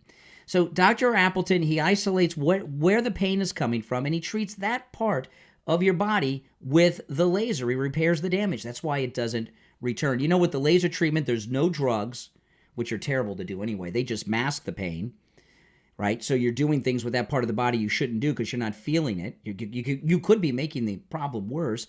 Or if you're taking one of those prescriptions, you could develop, you know, an addiction. There's no shots, no downtime. It's 100% painless.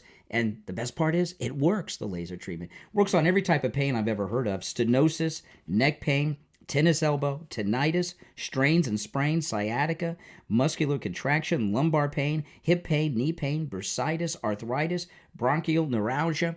The most recent injury I had on my left shoulder was something I've never heard of before. It was called a frozen shoulder.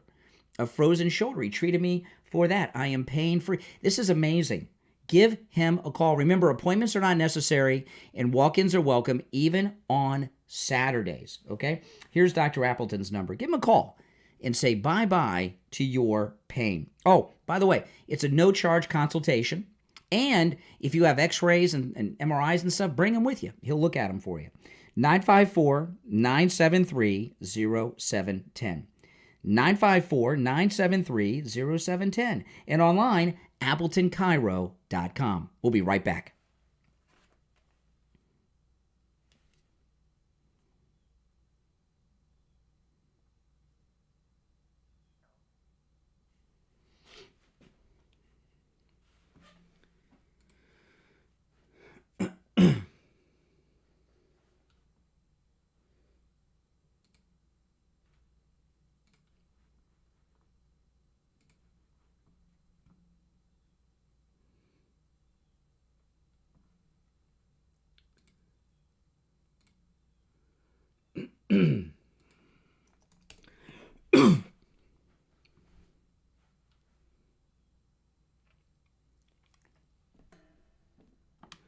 Now, so far as the audio, guys, if you want to hear the audio when I'm in this studio better, you have to watch on my other stream, the long stream.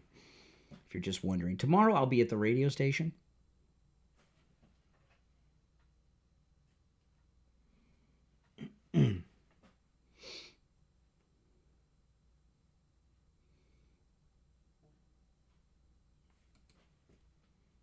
Okay, 2 minutes. 2 minutes and we'll be back. If you're on hold, hang in there.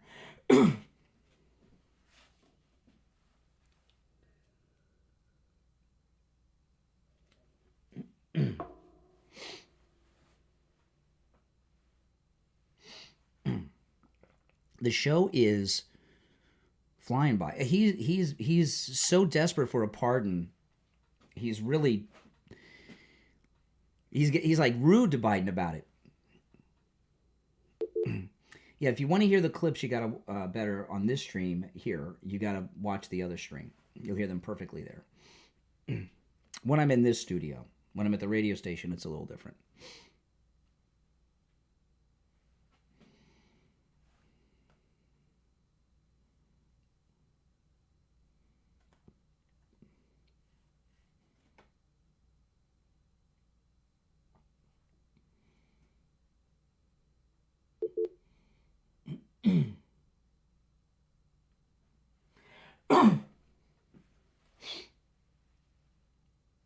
Okay, about 30 seconds. If you're new, make sure you subscribe. And if you're already subbed, do me the favor of liking the video if you don't mind, guys.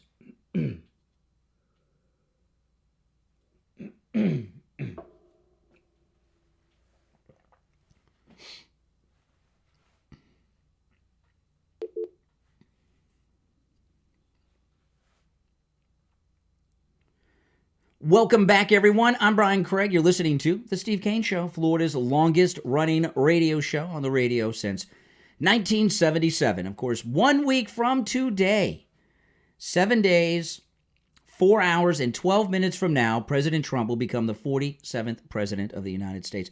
How exciting is that? You're on the air. What's your name? Where are you calling from? Yeah, good morning, Brian. This is Richie. Hey, Richie. I have to tell you, President Trump is a bigger man than I am. And well, you mean physically? Wait a minute. Do you mean like he's a bigger man physically, or like ego wise? What do you mean? He's a bigger man. There have been people in the past that have called you and said terrible things to you. Those same people, would you help them out if they all of a sudden they needed you? Yeah. I mean, what I'm trying to say. Yes, I have done that. You're big. You're bigger than me, because I got to tell you something. These people, 80% of the people in the Palisades, 80% of them hate Trump and voted against him and donated to make sure that they were all basking in his suffering. And then you got these people like the lady that's in charge of the water making $750,000 because she just wanted equity. You got a lesbian firefighter. Head of fire, and she's another one. Her top priorities. The legislature of California was setting a fund aside before this all happened. A fund to go after President Trump. A fund. They were actually donating. They wanted millions of dollars to fight him every step of the way. Well, what you're talking about in North Carolina, Biden didn't help the people in North Carolina before the election after the hurricane because they don't support him or vote for him. They're MAGA. So you want to give people federal aid based on who they support? That doesn't sound very American. Well, it's not just who they support. It's not just who they support. They don't trash Biden on a regular basis. They don't call Biden Hitler. I don't know about that. They don't try to throw him in jail. Listen. Just because most of the people there are liberal doesn't mean we're not going to help them. We're still Americans. California is part of the United States. People. And that's why I was going to ask you why your daughter would even think about even going there to start with, out of 49 other states in the country. The worst state in the world. We are stuck with these people. Yeah. They are a cancer.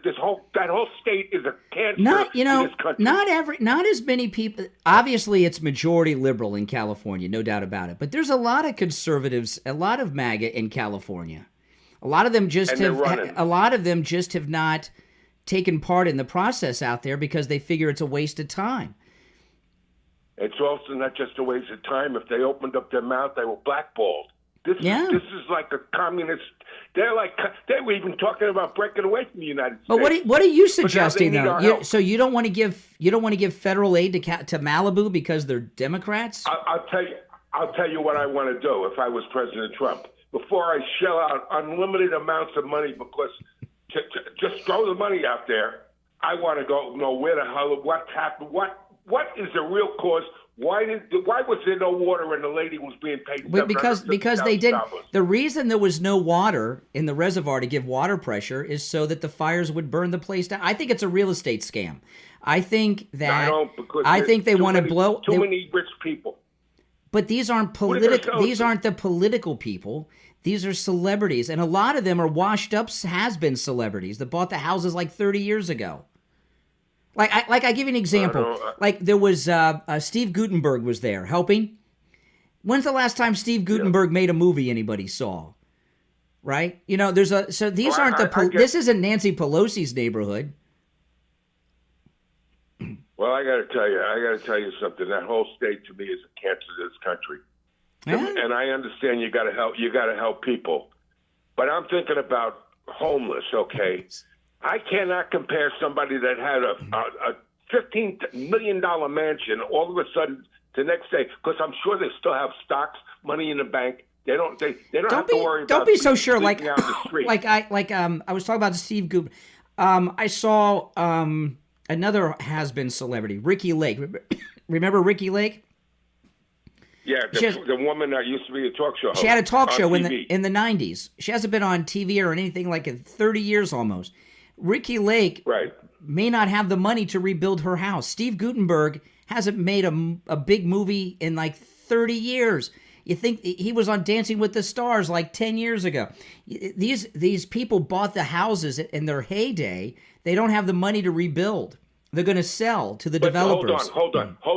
Right, but hold on 1 second. You say they're not political. They turned around. They same people, okay? They got their insurance companies dropped them, and the reason the insurance companies dropped them because the politicians in that state have not gone along with that's probably part of the design. Laws. All right, Richie, I appreciate the call. Richie doesn't want to give help from FEMA to Democrats. That doesn't sound very smart. That's what we were just criticizing the Biden regime for doing with FEMA aid in the Carolinas. You're on the air. What's your name? Where are you calling from? Yeah. AJ, turn the volume down of what device you're listening to me on. I'm getting ready to turn my other phone down. All right. Hold on. All right. Well, hold on. Yes. Why won't it go down? I don't know. I'm not there. Okay, there you go. Okay. Now it's down. Now you got, yes. Jay from Jersey, what's on your mind? 7 days till Trump's return. You must be excited. Yeah, I got a nice little song for him. I heard on Facebook. Donald Trump is a convicted felon. That's the song that's on Facebook. He's a convicted felon. Yeah, he's a convicted felon. Yeah, we have a nice convicted felon. You know, when you see how the justice system has been misused for so long to convict innocent African Americans and lock them up in prison, why would you celebrate injustice and lawfare? That makes no sense. Because this time they didn't get it wrong. He's a convicted felon. What did he do? What was the crime? Oh, he did a bunch of crimes. Well, tell me the one he was convicted of. That's not why I called, though. That was just a song I wanted to let you know. Okay. Okay, what I'm calling about. I told you about 2 weeks ago or so, I said, I want you to remember this. I told you this. I said, I want you to remember that all those billionaires and all that mess is going to start fighting. I said that. I told you that we're not going to get along. Bezos, not Bezos. Bezos. You know who I'm talking about. Bezos. Jeff Bezos? Right. No, I don't mean to talk about him. All I know is Bannon is fighting with what's his name. You don't sound too good to Jay. You sound like you're losing your mind. Trump coming back in a week is you've been drinking or something. Yeah, it is. I should drink. Because you don't sound good. Coming back. You sound confused. No, I've been baiting this coal and everything. So no, I'm not feeling that well. So You're not feeling that well. I might be a little. No, I'm not. I have a cold. You sure it's is that okay with you? You sure it's not Trump derangement syndrome acting up? I am so sick. I'm nauseous knowing that nut is going to be in charge of the United States. And the thing about it is, he's not even going to be running it. What's your big? He's got these other nuts running it. What's your biggest fear that Trump will do as president? What are you most fearful of, Jay? Oh, it's not the things I'm fearful from. It's just for the fact that he doesn't know what he's doing. Oh, really? He has other people do it for him. Well, what are they going to do that you're worried about? And another thing. You can't think of anything. Okay, I want to say this so you'll remember that I said this too. All y'all think that he's just going to grab up all these Mexicans and send them back across the border. That's not going to happen. Mm-hmm. That's not going to happen. Then what are you worried about? Then what are you worried about? Listen, I ain't worried about that, because if they took some of them Mexicans and sent them back across the border, I ain't going to complain. All right. But he's not going to. But he told y'all. And y'all was like, hooray! You're just cheering. not. You just don't sound like your normal self, Jay. You just sound a little deranged today. 7 days from now. I told you I don't feel good. I know Trump's coming back. If Kamala was getting inaugurated next week, I wouldn't feel good either. That's a whole nother sickness. When he won, I couldn't watch TV for a week. Well. I could watch nothing, and I didn't. That's how sick I was. All right, Jay, I got to run, but thanks for the call. If Kamala were being inaugurated in a week, I would be sick too. Listen, Joe Thomas was in studio with me the other day, and I asked him, I said, when you have different people come to you about their retirement in different income levels, right? Like middle-class people, upper middle class, high net worth individuals, do they want different things from their retirement? There's some things they want different, but he says everyone wants more income. No matter what someone's income level is, everyone wants more income. And you want to call Joe Thomas. He'll talk to you about how you can turn your money into guaranteed income for the rest of your life. I know there's a lot of plans people have, 401ks, stocks, bonds, mutual funds, IRAs, but none of them, other than annuities, guarantee you an income stream for life. Joe Thomas is offering no-charge phone consultations, which you can take advantage of no matter where you are located in the United States. Give him a call and schedule your free phone consultation with Joe Thomas. 561-743-0999. 561-743-0999. That's 561-743-0999. If you missed the number, it's on his website, which is very easy to remember, jupiterjoe.com. That's jupiterjoe.com. You take advantage of that free phone consultation, and he'll put together a custom plan just for you. jupiterjoe.com. Make sure you tell him that I sent you. All right, 2 hours down. That means we're an hour closer to the second and final inauguration of our favorite president, Donald Trump. We've got 1 hour to go. If you're on hold, stand by. It's a Steve Kane Show. I'm Brian Craig. Back right after this.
All right. You there? So what I'm going to do is at the bottom of the hour. Okay. All right. Okay. You there? Okay. I'm going to put you on. Are you going to hear music when you're on hold? At the bottom of the hour, the long break, I'll check back in with you before we come back. At the bottom of the hour break. 8:30, around 8:30. Yeah. I'll check in with you during that break to let you know when we're coming back. But we're going to be back on the air in about 3.5 minutes. But I'm going to put you on hold, all right? And when you're going to hear about that. Yeah, hold on.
We have less than a minute. We'll be back, guys. If you're new, make sure you subscribe.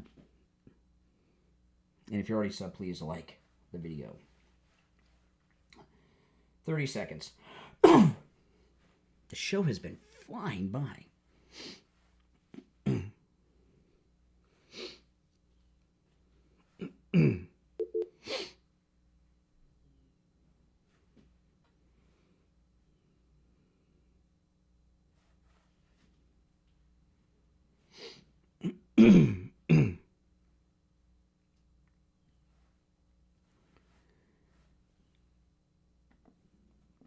Welcome back, everyone. Hour number 3 has begun. I'm Brian Craig. You're listening to Florida's longest-running radio show, The Steve Kane Show. Steve, oh, man, what an exciting day.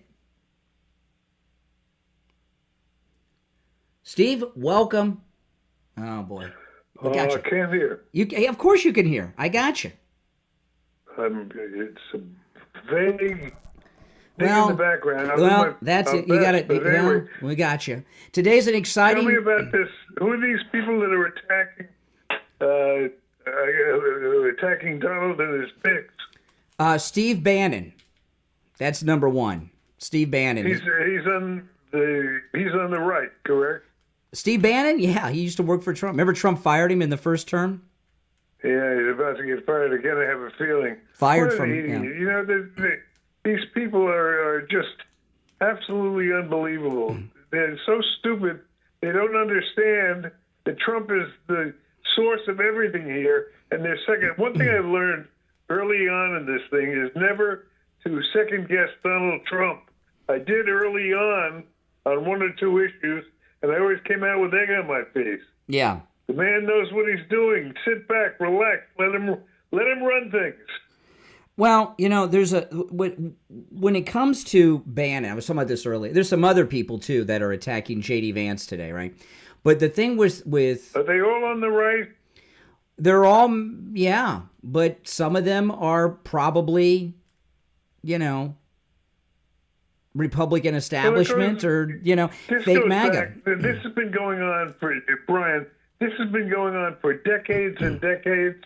There's always a bunch of people on the right who are disgruntled with whatever conservatives are doing. They could do it better. They know better. They're smarter. In fact, I remember when you were in diapers, when, although I didn't know you at the time, but when the John Birch Society used to be the right-wing group. Yeah. And they knew better than anybody else. And ever since, even when the John Birch Society closed its doors, they still mucked up everything, and until another right-wing group came along to replace them. Well, you know what it is? is? The nature of the right. With a lot of these, like the John Birch Society, that's a textbook example, okay? They would rather lose elections and not be in power than to make any compromise on anything. To them, it's better to be a loser and stand by your principles and have no power or influence than win and have to compromise and make deals with people. And to think that they know better than Donald Trump is outrageous. Well, after everything the man has proved by actions and what he's doing, I grant you that, you know, a lot of it has yet to be carried out, but it's going to work. I mean, he's got me convinced. Well, there's a couple of things in play. Were you going to say your judgment is better than Donald Trump? Yeah, there's a couple. Steve Bannon ought to have his head examined, and he ought to be thrown out of MAGA. Whatever MAGA means. MAGA is eventually going to end up a figure of extremist and ill repute if they're not careful. Well, part of the thing with there's different groups of people, there's different factions of people that are causing problems.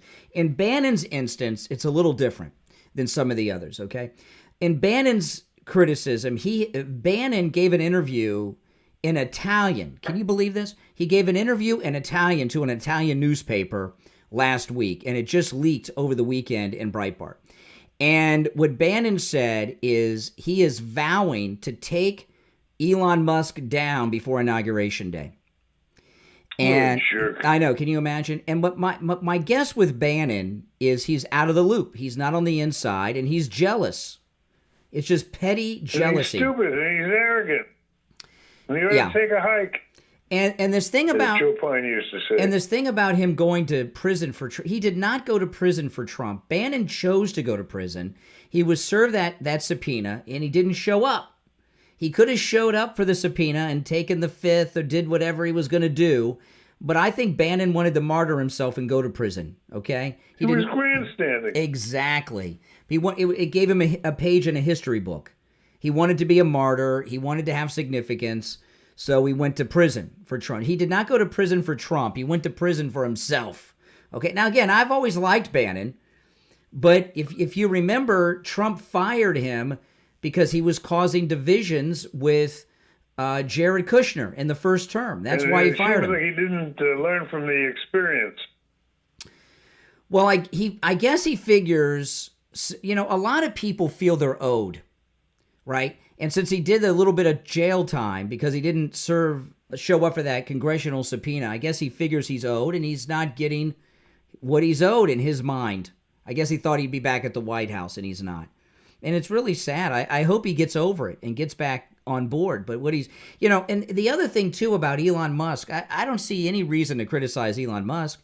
But Elon Musk owns the largest media operation with the largest reach in the history of media. And he's on Trump's side. So why would you want a guy that has the largest media outreach in history?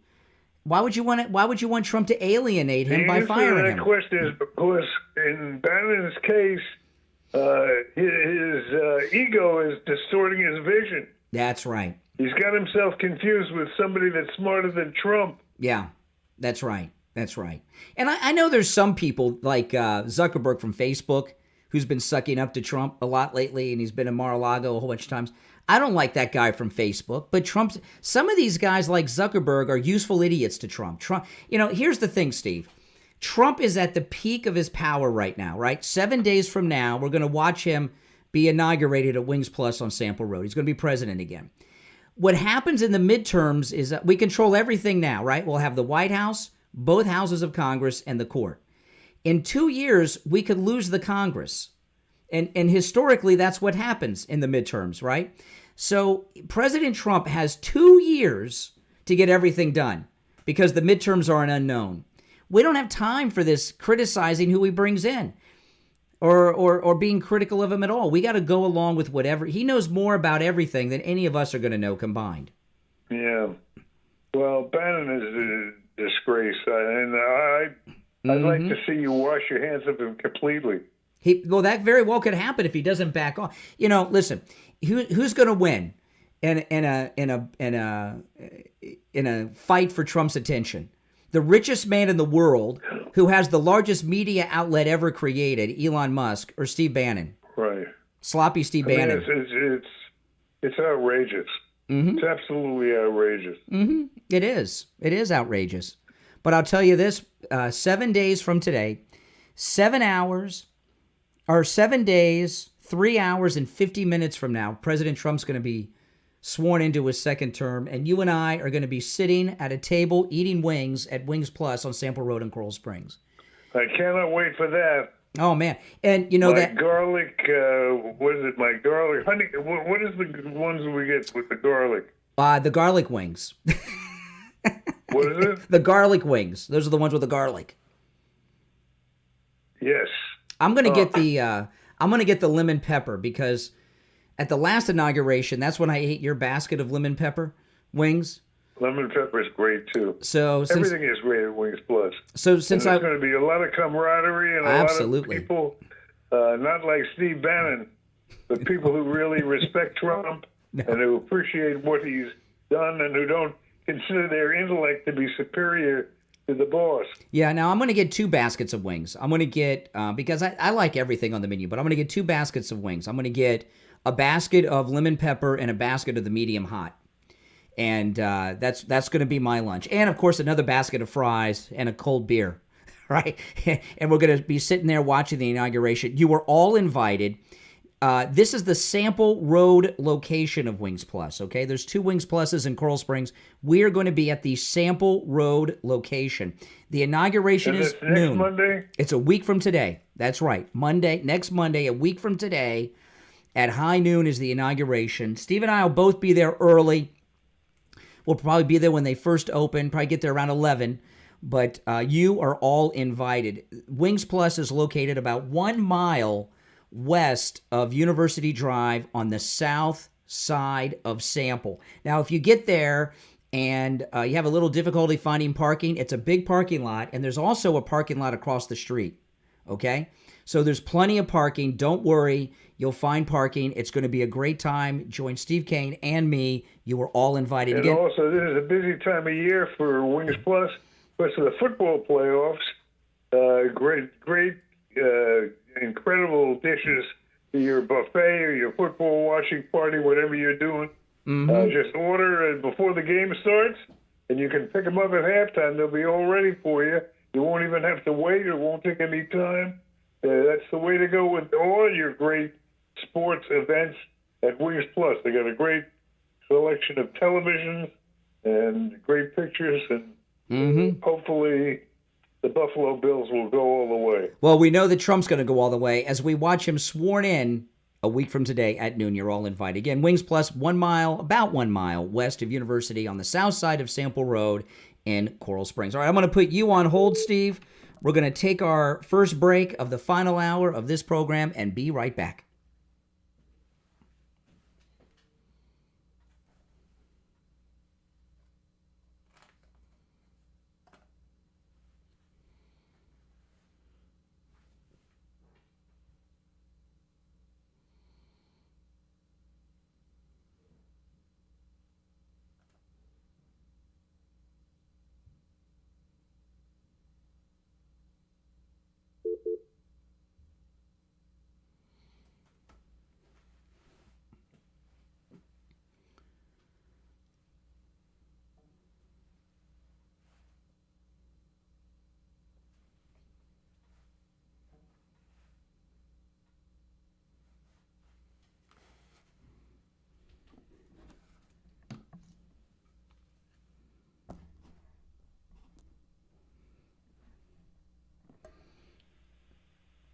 All right, Steve, we're going to be back in about 3 minutes.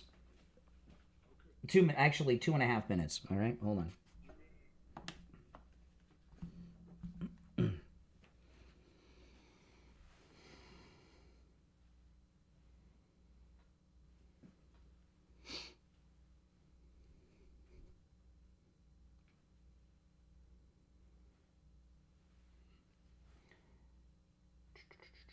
Less than 2 minutes, we'll be back.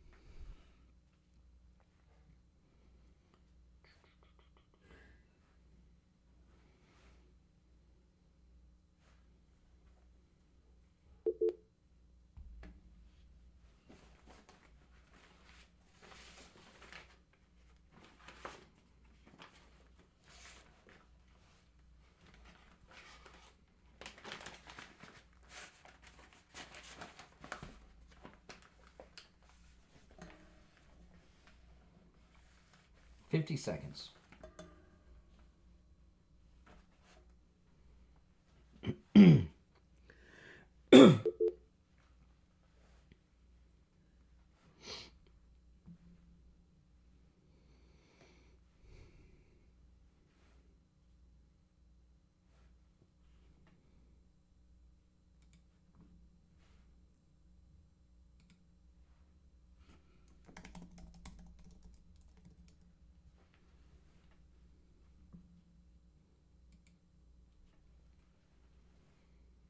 All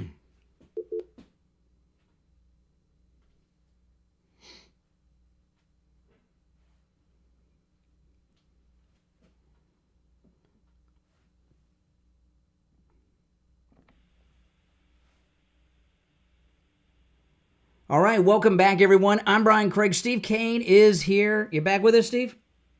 I am with you. Oh, man, how exciting. 7 days. You know, I don't know how to describe this feeling, this Trump miracle we're in. I mean, you know, everything we've been working towards all these years, they shot him, they tried to shoot him again, they broke into his house, all this stuff.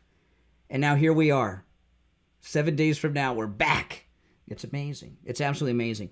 All right, our number is toll-free, 1-888-465-2631, 888-465-2631. You want to take some calls? Yes. All right, let's go. All right, if you're on hold, hang in there. We'll take a few calls. There are some other things I have not gotten to yet that I want to bring up to you, Steve, but we'll wait. Let's take some calls first. And you're on the air. What's your name? Where are you calling from? James from Pennsylvania. Hey, Pennsylvania. What's on your mind? Yeah, I just, people understand, Elon Musk and all these people that Trump got around him. Trump knows what he's doing. Trump is not going to allow people to control him. This man has ran billions of dollars in his company, and he didn't get there by not being a genius. Donald Trump knows what he's doing, and he's not going to allow anybody to take advantage of him, especially anybody that tell him what to do with the presidency. That's right. Now, what I don't like is Steve Bannon and Elon Musk, they need to stop the bickering and fighting and try to work out a deal with each other, because the news is going to try to use this to divide us. They're already trying to call Elon Musk the president. They're already trying to say this MAGA revolt. I'm like, we're literally playing into the media hands. Well, and the media is going to try to divide us for the next 4 years. Everything you said is spot on correct. What is your take, though, on Bannon? Why is Bannon demanding that Elon Musk be dropped by Trump? I think because he was a little disappointed when Elon Musk came out with the H-1 visas comment, which I didn't really like it, but I would have took care of that behind closed doors. The problem with all these guys is the J word. They're jealous. Jealous, yes, ego. I do. Yes, you're absolutely right. There's a lot of jealousy in Trump's circle. You know, I believe that a lot of these people are jealous of Vivek and Ramaswamy because they got accountability position. The inside track. They know what they're doing. Yeah. And these guys are jealous. Yeah, they got to. But this is why I say they need to go behind closed doors and work something out. Don't put your business out in the open. It's like we all family. We have to stop putting our business out in the open. Mm-hmm. Let's go behind closed doors. I disagree with what you. I disagree with your suggestion. I think Donald Trump, up till this point, has exercised great self-control. He doesn't want to perpetuate the discussion. To feed into the discussion and the debate is to extend it. He's trying to kill it. Yeah, what I'm saying is he's going to let it run its course. Yeah. Yeah, what I'm saying is this. I don't want them out in the opening trying to give the media ammunition to divide us more. Like I said, well, we're going to know what we can control and what we can't control. Hey, by the way, great. Thanks for the call. Great call, by the way. That was very, actually a very good call. But, you know, Steve, you and I, this is the thing. You talk about you and I have worked together for a long time, right? And we're in an industry that has a lot of personality defects. And one of the reasons that we have worked together so successfully for so long is we don't let egos get in the way with the two of us. Exactly. It doesn't mean we always agree, sometimes on the air, but we've got a common goal, right? And to make the show and keep this show a success. And there are not too many people that work in this kind of business, co-hosting a show like we've done over the years, that can get along. I mean, Neil Rogers and the Bird, Paul Castronova and young Ron Brewer, here in this market are a couple of examples. That's you're right. And that's the way it is. And what there's different people have different things, but with Steve Bannon, it is 100% ego. And my guess is he can't get Trump on the phone as quickly as he used to, if at all. Well, you ought to be a little more humble. What can I tell you? Mm-hmm. All right, let's take some more calls. Our number 1-888-465-2631. You're on the air. What's your name? Where are you calling from? Morning, Brian. Tom from Florida. Oh, hey, Tom. Hey, Tom, what's up? What's going on? See, listen, guys, why is it that every single person that gets in Donald Trump's orbit ends up having a problem, or they end up having a falling out? Well, that's not true. Ego. That's not true. You said ego. In Bannon's case, Donald Trump has the biggest one. No. Hold on. Let me clarify that, since I was the one who said it. Okay. I'm not. When I say ego, it's not Donald Trump's ego. It's the people under Donald Trump that all think they should be his right-hand man, and that they're smarter than Elon, and and the people who've been chosen before them. That's right. Okay. All right. Well, Steve Bannon in the War Room, I think he talks to a different percentage of Trump voters than, let's say, people who just wanted their country back, and hopefully Donald Trump. Tom, if you look at the quotes, if you look at the quotes in the paper today from Steve Bannon that Steve Bannon made yesterday, what you're going to see is that it's disrespectful. Yeah. It's disrespectful, and it shows it shows that he doesn't see reality. Can I get you to agree with that? Well, Steve Bannon, yeah, absolutely. I never liked that gentleman. I never liked the man from the start. I always thought that he was a very controversial person. His talking points were civil war. Jesus. It was really bad, some of his stuff. So, if it's between Elon and Steve Bannon, I would go with Elon Musk all day long.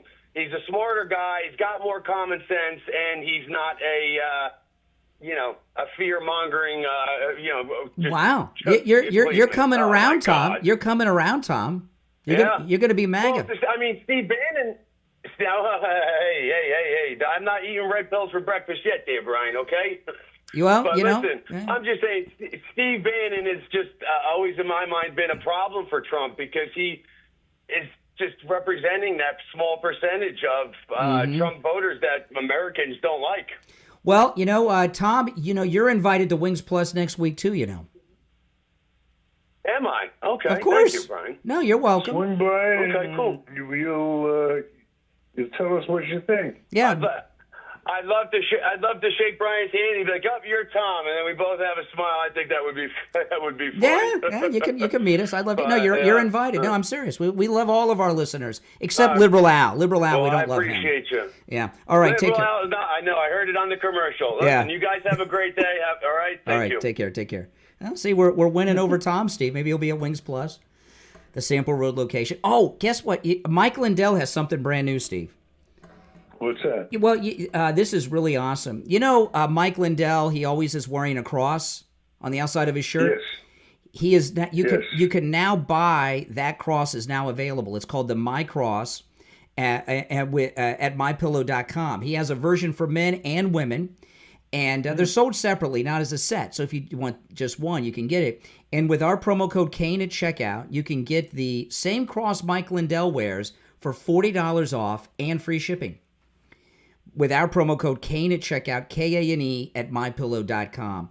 There's a version for men, which is the one Mike Lindell wears, and the women's version's a little smaller, but it's $40 off each one and free shipping with our promo code Kane at checkout, Kane at MyPillow.com. And Valentine's Day is going to be here before you know it. It makes a great gift for yourself or for your Valentines. And I want to get them, both of them, for my wife and I.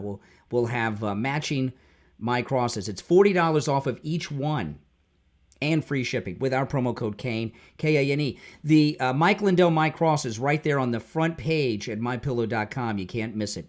All right, we're going to take our break for the bottom of the hour. I'm going to put you on hold, Steve, and we'll be right back.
All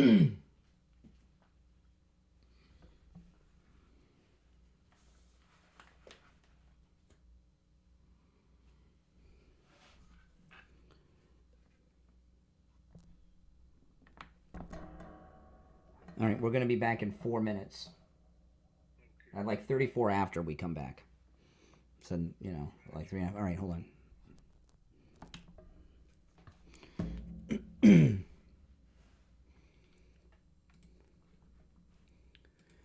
Oh, man.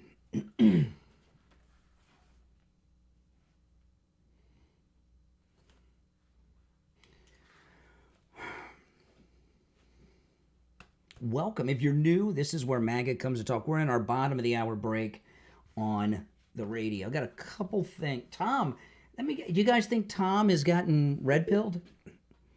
See a little olive branch? You see how delighted he was that I invited him to Wings Plus? He was like really delighted by that.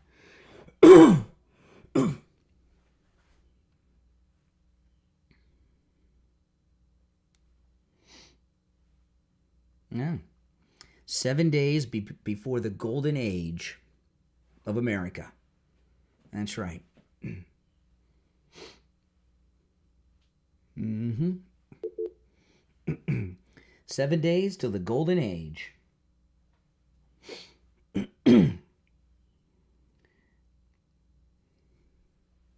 I'm excited. I can't wait.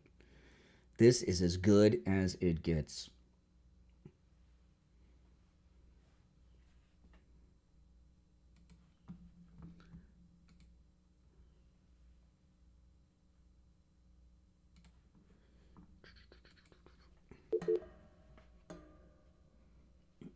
Two minutes, and we'll be back on the air.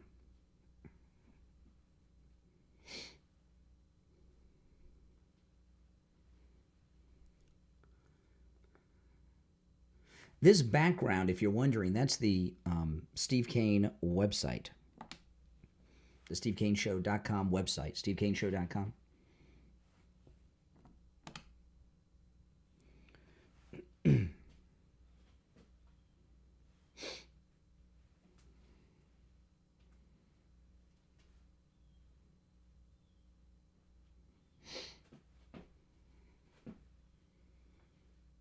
tomorrow I'll be back at the radio station because I've got to be up there tomorrow.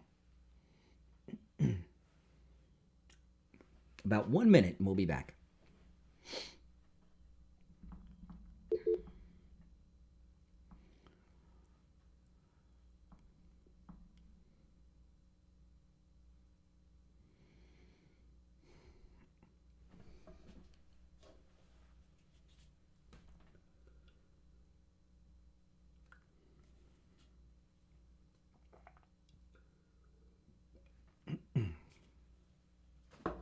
Alexa, what's the temperature?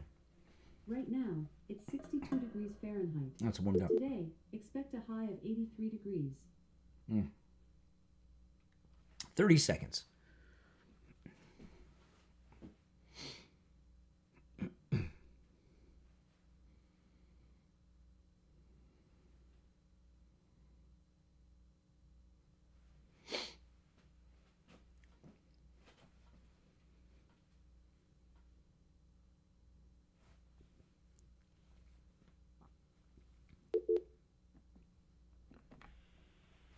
Welcome back, everyone. I'm Brian Craig. This is the Steve Kane Show, Florida's longest-running radio show. Steve Kane with us. You back with us, Steve? Can't get you. You got me. You're there. We got you. Okay. All right. Okay. When you get your face right up on the mic, I can hear you. Okay. We are back, and if you're on hold, stand by. We're going to go to our phones at 1-888-465-2631. You know, I want to tell you that last call with Tom. Tom is one of the biggest Trump derangement syndrome sufferers in this audience. If you've heard his calls over the last year or two, and that little invite to Wings Plus, did you see how it just? He was delighted to get the invite, the personal invite. That's how it's amazing. It's amazing how Trump has a way of charming people. Exactly. I hope it kicks in eventually with my oldest daughter, who's not speaking to me anymore. But yeah, well, you know, eventually she will. Time will tell. I told you, Steve. You have 6 other kids. It doesn't work that way. Just because you have a large number doesn't mean that you don't love them all equally. I know. You know, the thing about parenting, you know, this is a weird thing about parents, okay? As you learn, if my daughter were here in town, I wouldn't say, although she does listen out in L.A., so she might listen later the day. But when your kids are grown up, it seems like parents constantly want their children's approval, right? You know, because they move on and they get their own life, and you always want them in your life. So it's like when they're kids, they want the parents' approval. Then you get a little bit of role reversal there. So I don't have the problem you have, because even though my daughter lives in Los Angeles, she's still MAGA. They haven't gotten to her yet. Yeah, well, my daughter's a tough cookie. Yeah, I'm trying to get her to start a Blacks for Trump club in Los Angeles. She's not quite ready for that, but I'm trying to get her to do that. All right, let's take some. I bet she could find one. I bet you anything. Well, she could form one.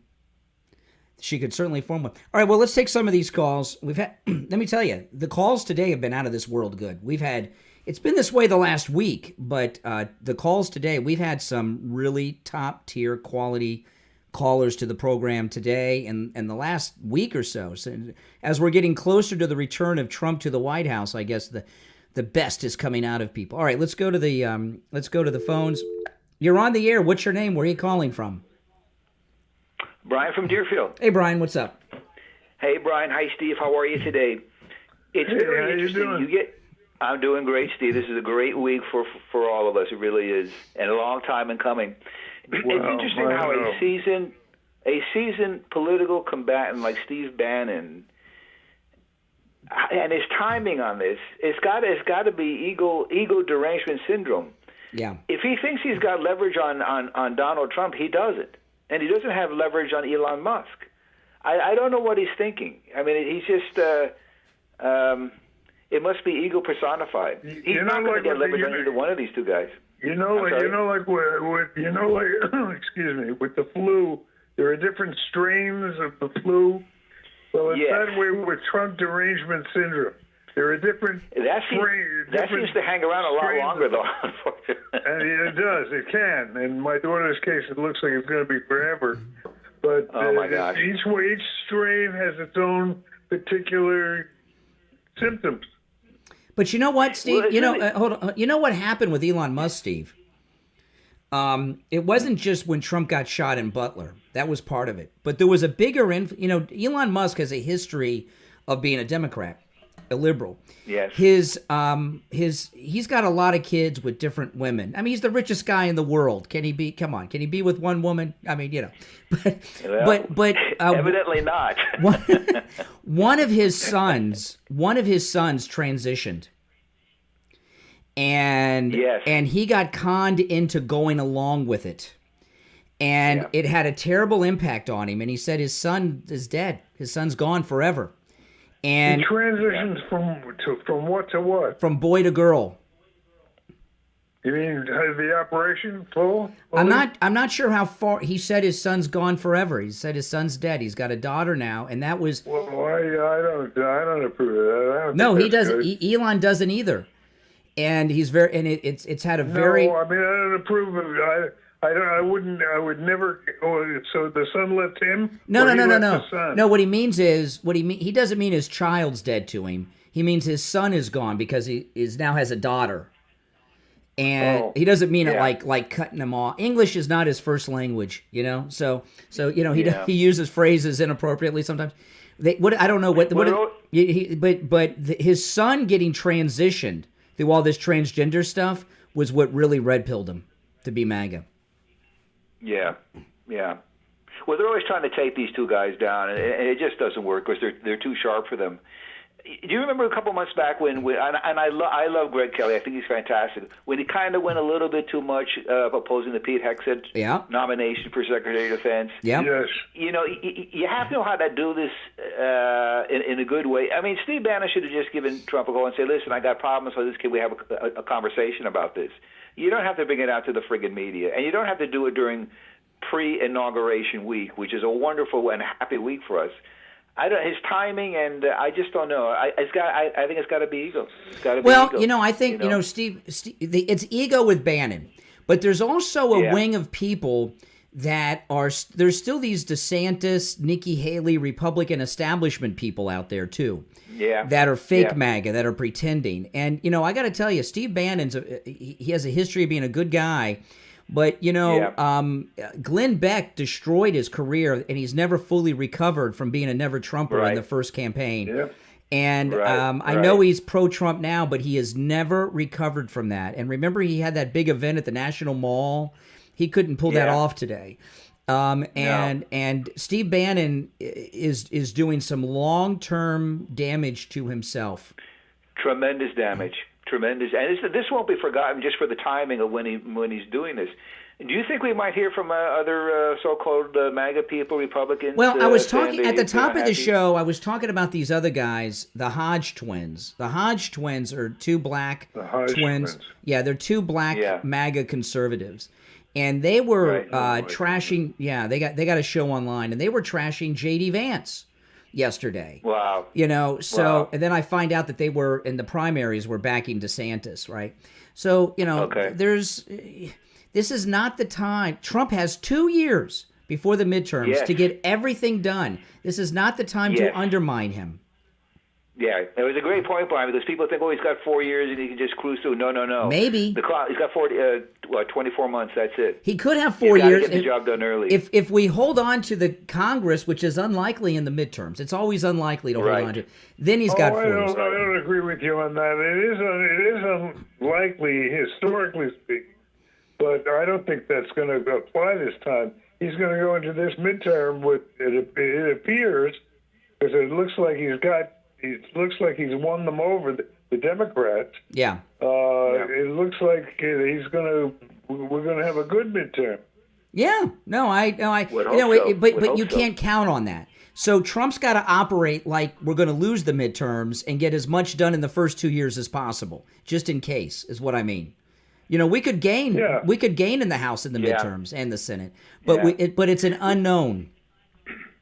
But if Steve Bannon doesn't walk this back, he's going to be showing the door again. Yeah. And it's a shame. It's a shame. He's a bright guy, but he's got to get that ego in check, I think, All right. Hey, listen, great call. Appreciate the call. Thank you. You're welcome. Bye-bye. All right, now, Steve, I'm going to put you on hold, and then I'll bring you back into the mix after the gold report. All right, so let me put you on. If you're on hold, by the way, stand by.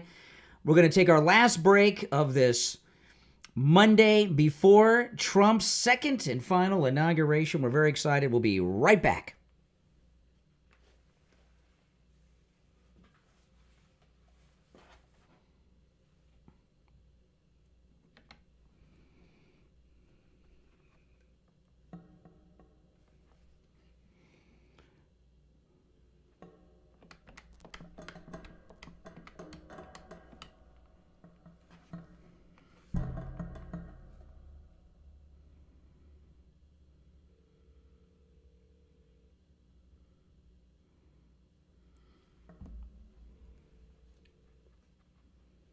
Hey, it's Brian. I'm gonna put you on hold. You're gonna hear music on hold. Okay, I'm not at our regular studio today, but when I say hello to you, you'll be on the air. Okay, hold on.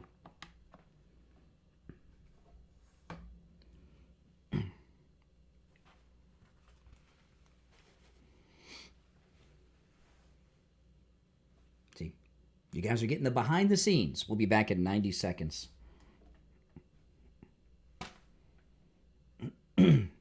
Welcome. If you're new, make sure you subscribe. If you're already subscribed, please like the video.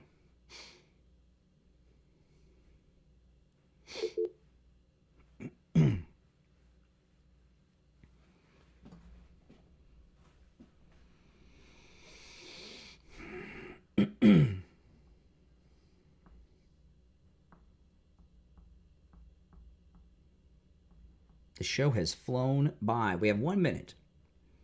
The show has flown by for me. It really has.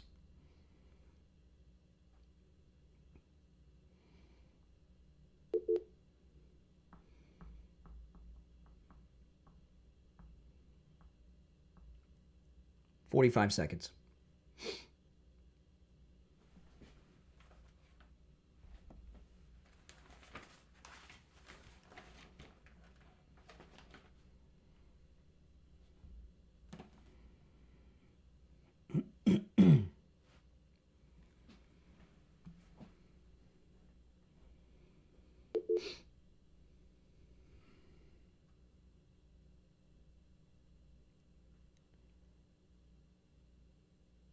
All right, 15.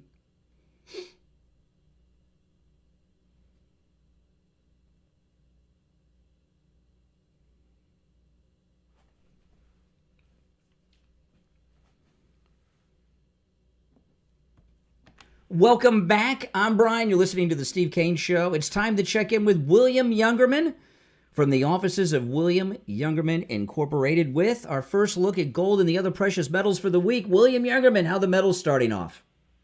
Metals starting off a little lower after a big rally on Friday. Gold trading on Friday in a range of $2,659 all the way up to over $2,700, high of $2,709 finally.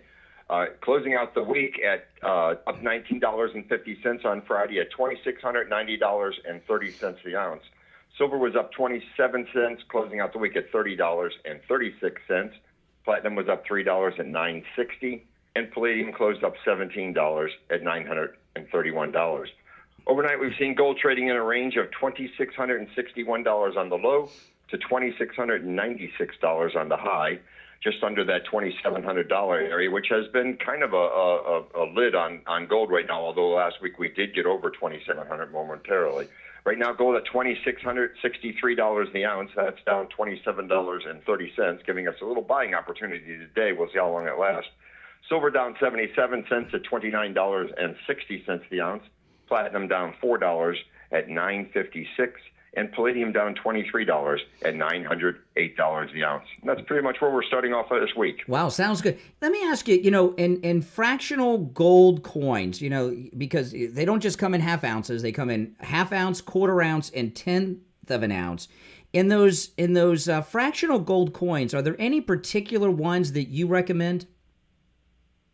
No, it's a matter of affordability for some people as far as what size gold coin they want to buy. It just gives everybody an opportunity to buy as little as a 10th ounce gold coin, or as much as a 1 ounce gold coin. And a lot of people like collecting the little 1/10 ounce gold coins, because then when they need a little money, they don't have to sell a whole ounce of gold. They can sell a 10th ounce coin and pick up the money that they may need for something. Yeah, that's right.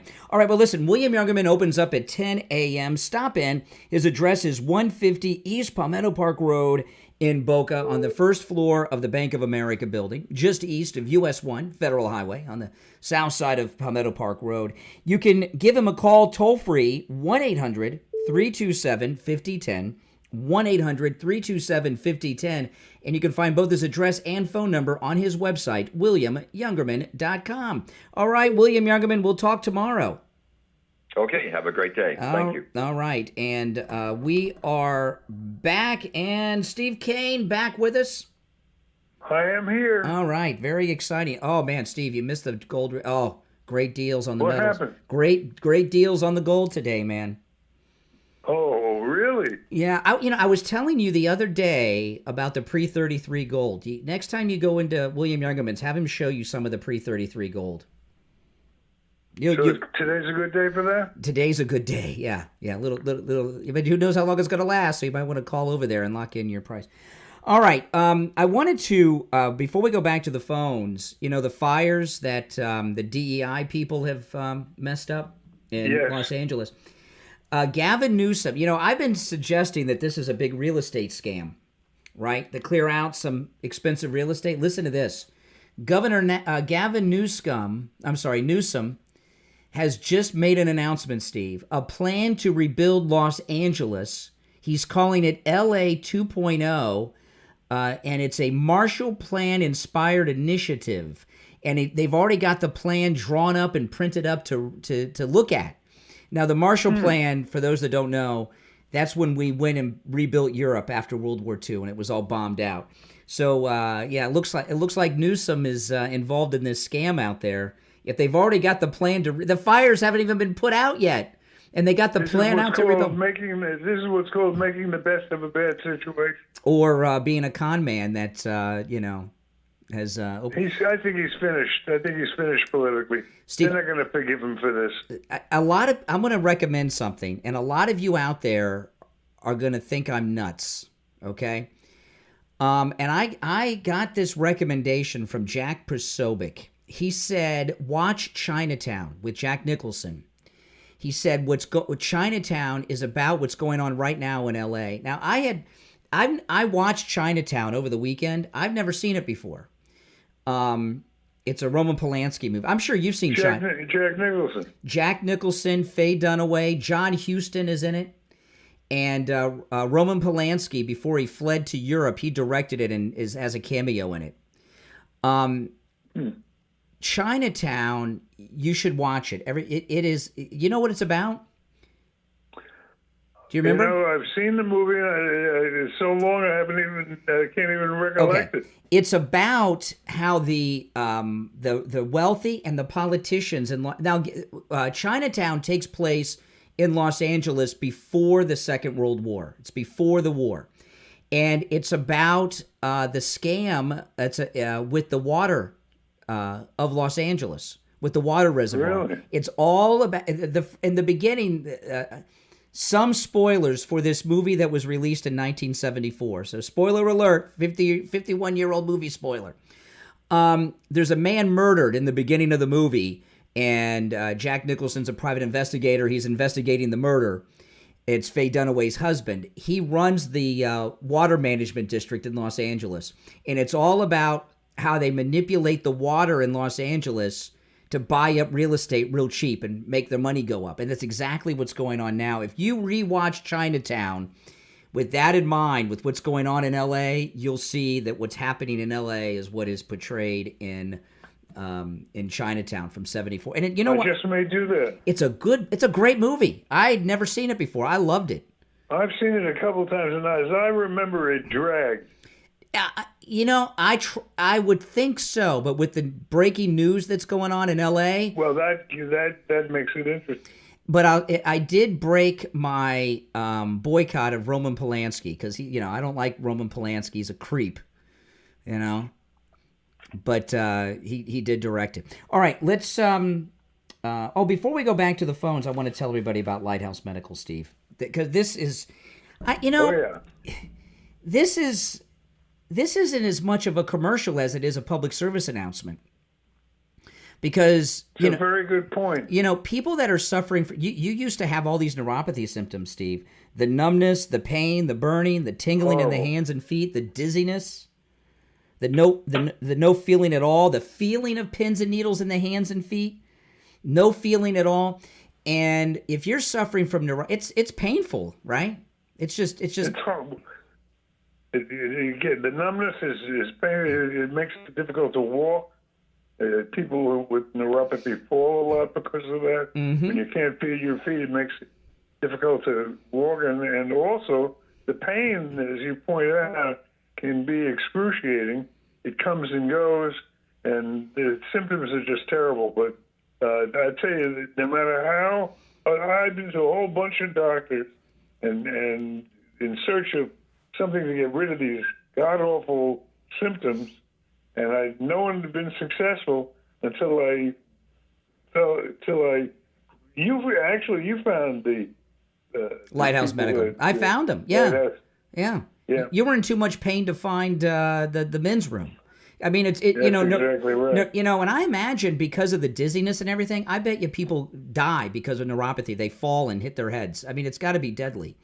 But it's been known to happen. But here's the thing with Lighthouse Medical. Not only do they have a treatment for neuropathy, they have a treatment that works, rid Steve Kane of his neuropathy symptoms. But when you have neuropathy, it's so painful. It's so awful. You just want the relief now. You're not thinking about the long term. You just want to stop your suffering now.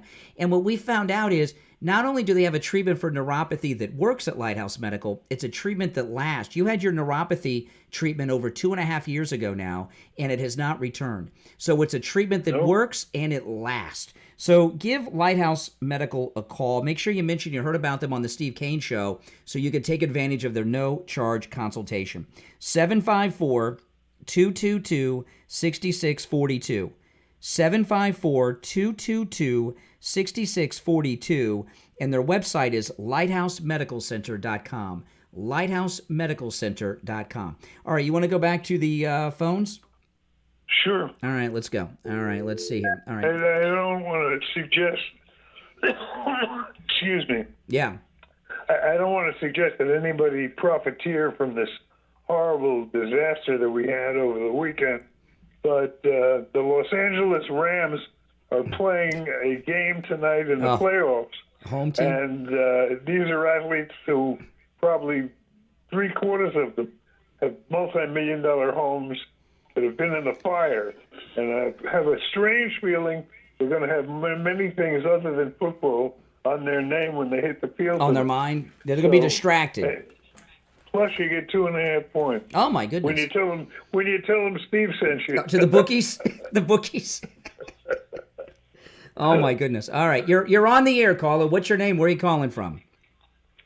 Steve and Brian, good morning. It's JJ from Mass. Hey, JJ. JJ, how are you? Doing well, Steve. Yourself? Pretty good. Hanging in there? Good deal. I'm thinking about this. You sound low energy, man. Trump's going to be president in a week again. Why are you so low energy, JJ? Well, I you know what? I'm just trying to warm up. I just walked my dog, and it's absolutely bone chilling outside. So I'll warm up in a few minutes here. But are you in Massachusetts right now? Where are you? Yeah, I'm in Massachusetts. Oh, what's the temperature there? Yeah. 20-something. 20? Get out of there. Oh, my God. Get out of there. Move to Florida. What are you doing? Well, yeah, I'm going to be coming to Florida probably pretty damn quick. Oh, my goodness. But to get to this Maga on Maga thing, somebody mentioned Greg Jarrett and the SecDef defense secretary, and Laura Loomer with the AI secretary now, Bannon with Elon, and there's been a bunch of other MAGA people. And listen, I think these people, there are people. They're MAGA. They're just they've kind of strayed a little bit, but I think it's more of they're just so they're just worried about bad things happening to the movement, to Trump. They're just scared. There's a lot of people. They're making bad things happen. They feel well. The mistakes of the past. JJ, they're in the past. A lot of the future. A lot of the people you mentioned feel owed. And Sylvester Stallone's MAGA now, right? He lives down the street from Mar-a-Lago. He's there all the time with Trump. So there's a Rocky quote that applies. Yeah, remember Rocky 3? That was the one with Mr. T, right? Yeah. And in the beginning, Paulie, who's played by Burt Ward, he's also in Chinatown too, Steve. Burt Ward's in Chinatown from Rocky. In the beginning of Rocky 3, he gets arrested. Remember, he breaks a Rocky pinball machine, and Rocky bails him out. And Rocky and Paulie are in the parking garage at the jail. And Paulie's complaining that Rocky hasn't. You owe me. And Rocky says, friends don't owe. Friends do because friends want to do. And a lot of these MAGA people feel owed. That's a very good analogy, Brian, of some of these people. I believe that's some of it, without a doubt. But what I'm trying to say is that I don't think they have. It's not like they have ill intent. I believe they want MAGA to succeed. They want Trump to succeed. They want to be on Trump Force One. They want to be able to get Trump on the phone. They want to be in the room making decisions. I agree that with Bannon let me ask you a question. Don't you find it insulting that these people put their judgment in front of Trump? Don't you think that's a bit of... I think it's emotional for them, Steve. By the way, just a correction. It's not Burt Ward was Robin with Adam West Batman. It's Burt Young in Rocky and in Chinatown. Burt Ward's Robin from 1960s Batman. In a way, Steve, I'm going to agree with you in a way. I agree with you because I do. It is somewhat insulting. I mean, listen, we cannot micromanage Donald Trump. I mean, listen, Donald Trump doesn't know everything, but he surrounds himself. I mean, everybody. It's a friggin' team. All right, listen, you got to have one leader. JJ, you got to have one leader. We're out of time. Get out of Massachusetts. A bunch of liberals up there anyway, and it's freezing. Take care. All right. All right. Take care. All right. It's the Steve Kane Show. Join Steve and I a week from today at Wings Plus, Sample Road location. All right, Steve. We're out of time for today. We'll see you tomorrow morning at 6 a.m.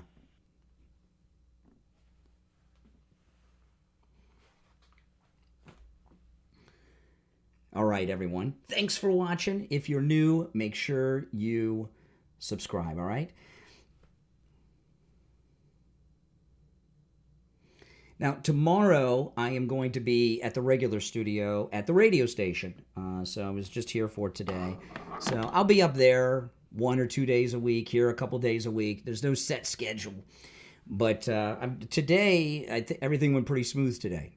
So anytime you're in a new studio, there's a little bit of getting used to period. But I wanted to, there were some sound bites I didn't get to on the radio because I ran out of time. Would you like me to play some of them for you guys? I did not get to all of my show prep. And let me pull up a couple. There was one in particular that I wanted to, there's two in particular I wanted to share. By the way, if you're new, make sure you subscribe. When I do the show here from home, on occasion I'll stay a little longer. And if you want to call in, you're welcome while I'm still here. But this one here, this guy, this is what I was talking about with Steve. Governor Newsom has announced a sweeping plan to rebuild Los Angeles, dubbing it LA 2.0, under a Marshall Plan-inspired initiative that signals major changes for the city. Newsom reveals he's already mobilized city officials, civic influencers, powerful business moguls, and labor unions to execute his visions. He says the region will be completely reorganized, vowing to seek federal assistance to reshape Los Angeles ahead of the Olympics. So the Olympics are coming. They burned down the city. And, when the Olympics come to town, any town, there's a lot of real estate scamming going on. And if you remember when Obama first was elected, he was trying to get the Olympics to come to Chicago. I don't know which, would it have been this upcoming Olympics? He didn't get the bid. But there were some people in Obama's circle who bought up a bunch of cheap slumland in Chicago before all this happened. And Obama went with Oprah over to Europe, and when he was president, and he failed to get the Olympics to Chicago, and they bought up that cheap slum land in Chicago. That was going to be the Olympic Village. Now they got the Olympics coming to L.A., and this is a big real estate boom if you have the real estate. So this is, for him to already have the initiative is insane. With all of that, and all that opportunity and that pride and spirit that comes from not just hosting those 3 iconic games and venues, but also the opportunity, I think, to rebuild at the same time. And that's why we're already organizing a Marshall Plan. See, how can they already be organizing while the city is still burning? The fires are still going on, and they're already starting to... You can't... How did they get this plan so quickly together? When have you ever seen government do something so quickly as to have a plan like this in place already while the fires are still going on? Pride and spirit that comes from not just hosting those 3 iconic games and venues, but also the opportunity, I think, to rebuild at the same time. And that's why we're already organizing a Marshall Plan. We already have a team of looking and reimagining LA 2.0, and we're making sure everyone's included, not just the folks on the coast, people here that were ravaged by this disaster. You just said you're organizing a Marshall Plan for the rebuilding of California. What is that Marshall Plan? Tell us about this Marshall Plan. We're just starting to lay out. I mean, we're still fighting these fires, so we're already talking to city leaders. We're already talking to civic leaders. Really? How can they be talking to city leaders? How about getting the fires out? They're talking about rebuilding. I want you to think about what they're doing. He's talking about rebuilding on land that is not yet burned down. He can't wait. He is so greedy to get this money, he can't even wait. He blew it, really. He blew his cover. You said you're organizing a Marshall Plan for the rebuilding of California. What is that Marshall Plan? Tell us about this Marshall Plan. We're just starting to lay out. I mean, we're still fighting these fires. So we're already talking to city leaders. We're already talking to civic leaders. We're already talking to business leaders and nonprofits.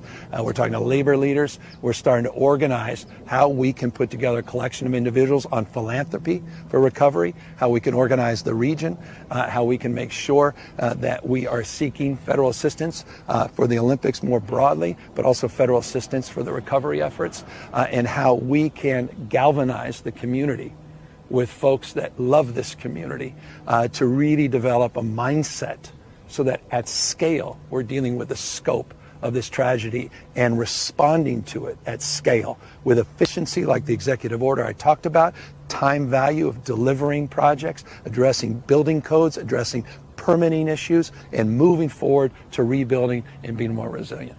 Okay, now this is hardcore. There's no way the government put this plan together in Los Angeles this quickly. This has been in the works for a long time. And announcing the rebuilding of areas that have not yet burned down, but he's planning on having them, he's expecting them to be burned down. Yeah, he's earning the name New Scum. There's no doubt about it. But here's where he screwed up, and all the people around him. This plan obviously was put in place, had to be years ago, right? Had to be years ago. They didn't think Trump was going to be back. None of them thought Trump was going to be back. They thought that they didn't know about Kamala. This was put together before Kamala was picked to replace Biden. They thought that the Democrats, they thought Biden would still be in office. And he's talking about federal assistance. He wants federal assistance to rebuild for this Olympic Village and all this crap. So now they need the federal government. Trump's going to be all over this. Pam Bondi's going to be all over this. This is one of the biggest organized criminal real estate. This is probably the biggest criminal real estate scam in the history of humanity. And when they go and find out when they find the plans and they find how far out this construction was going to be, and when it was planned, the dates on the plans and everything else, they're going to really be exposed. And what's going through this guy's mind that he can't even wait until the fires are over and pretend that this is some new initiative? Who plans to rebuild areas while the disaster is still going on, but he's talking about rebuilding areas that have not yet burned down? That's how much money is involved. And he's rich, and he's got, he can't wait. Never heard of something so insane. Now, if you're new, my name's Brian. This is where Maga comes to talk. Make sure that you subscribe if you're new to my channel. If you're already subscribed, do me the favor of liking the video. All right, guys, I'll see you next time. Thanks so much for watching. Take care.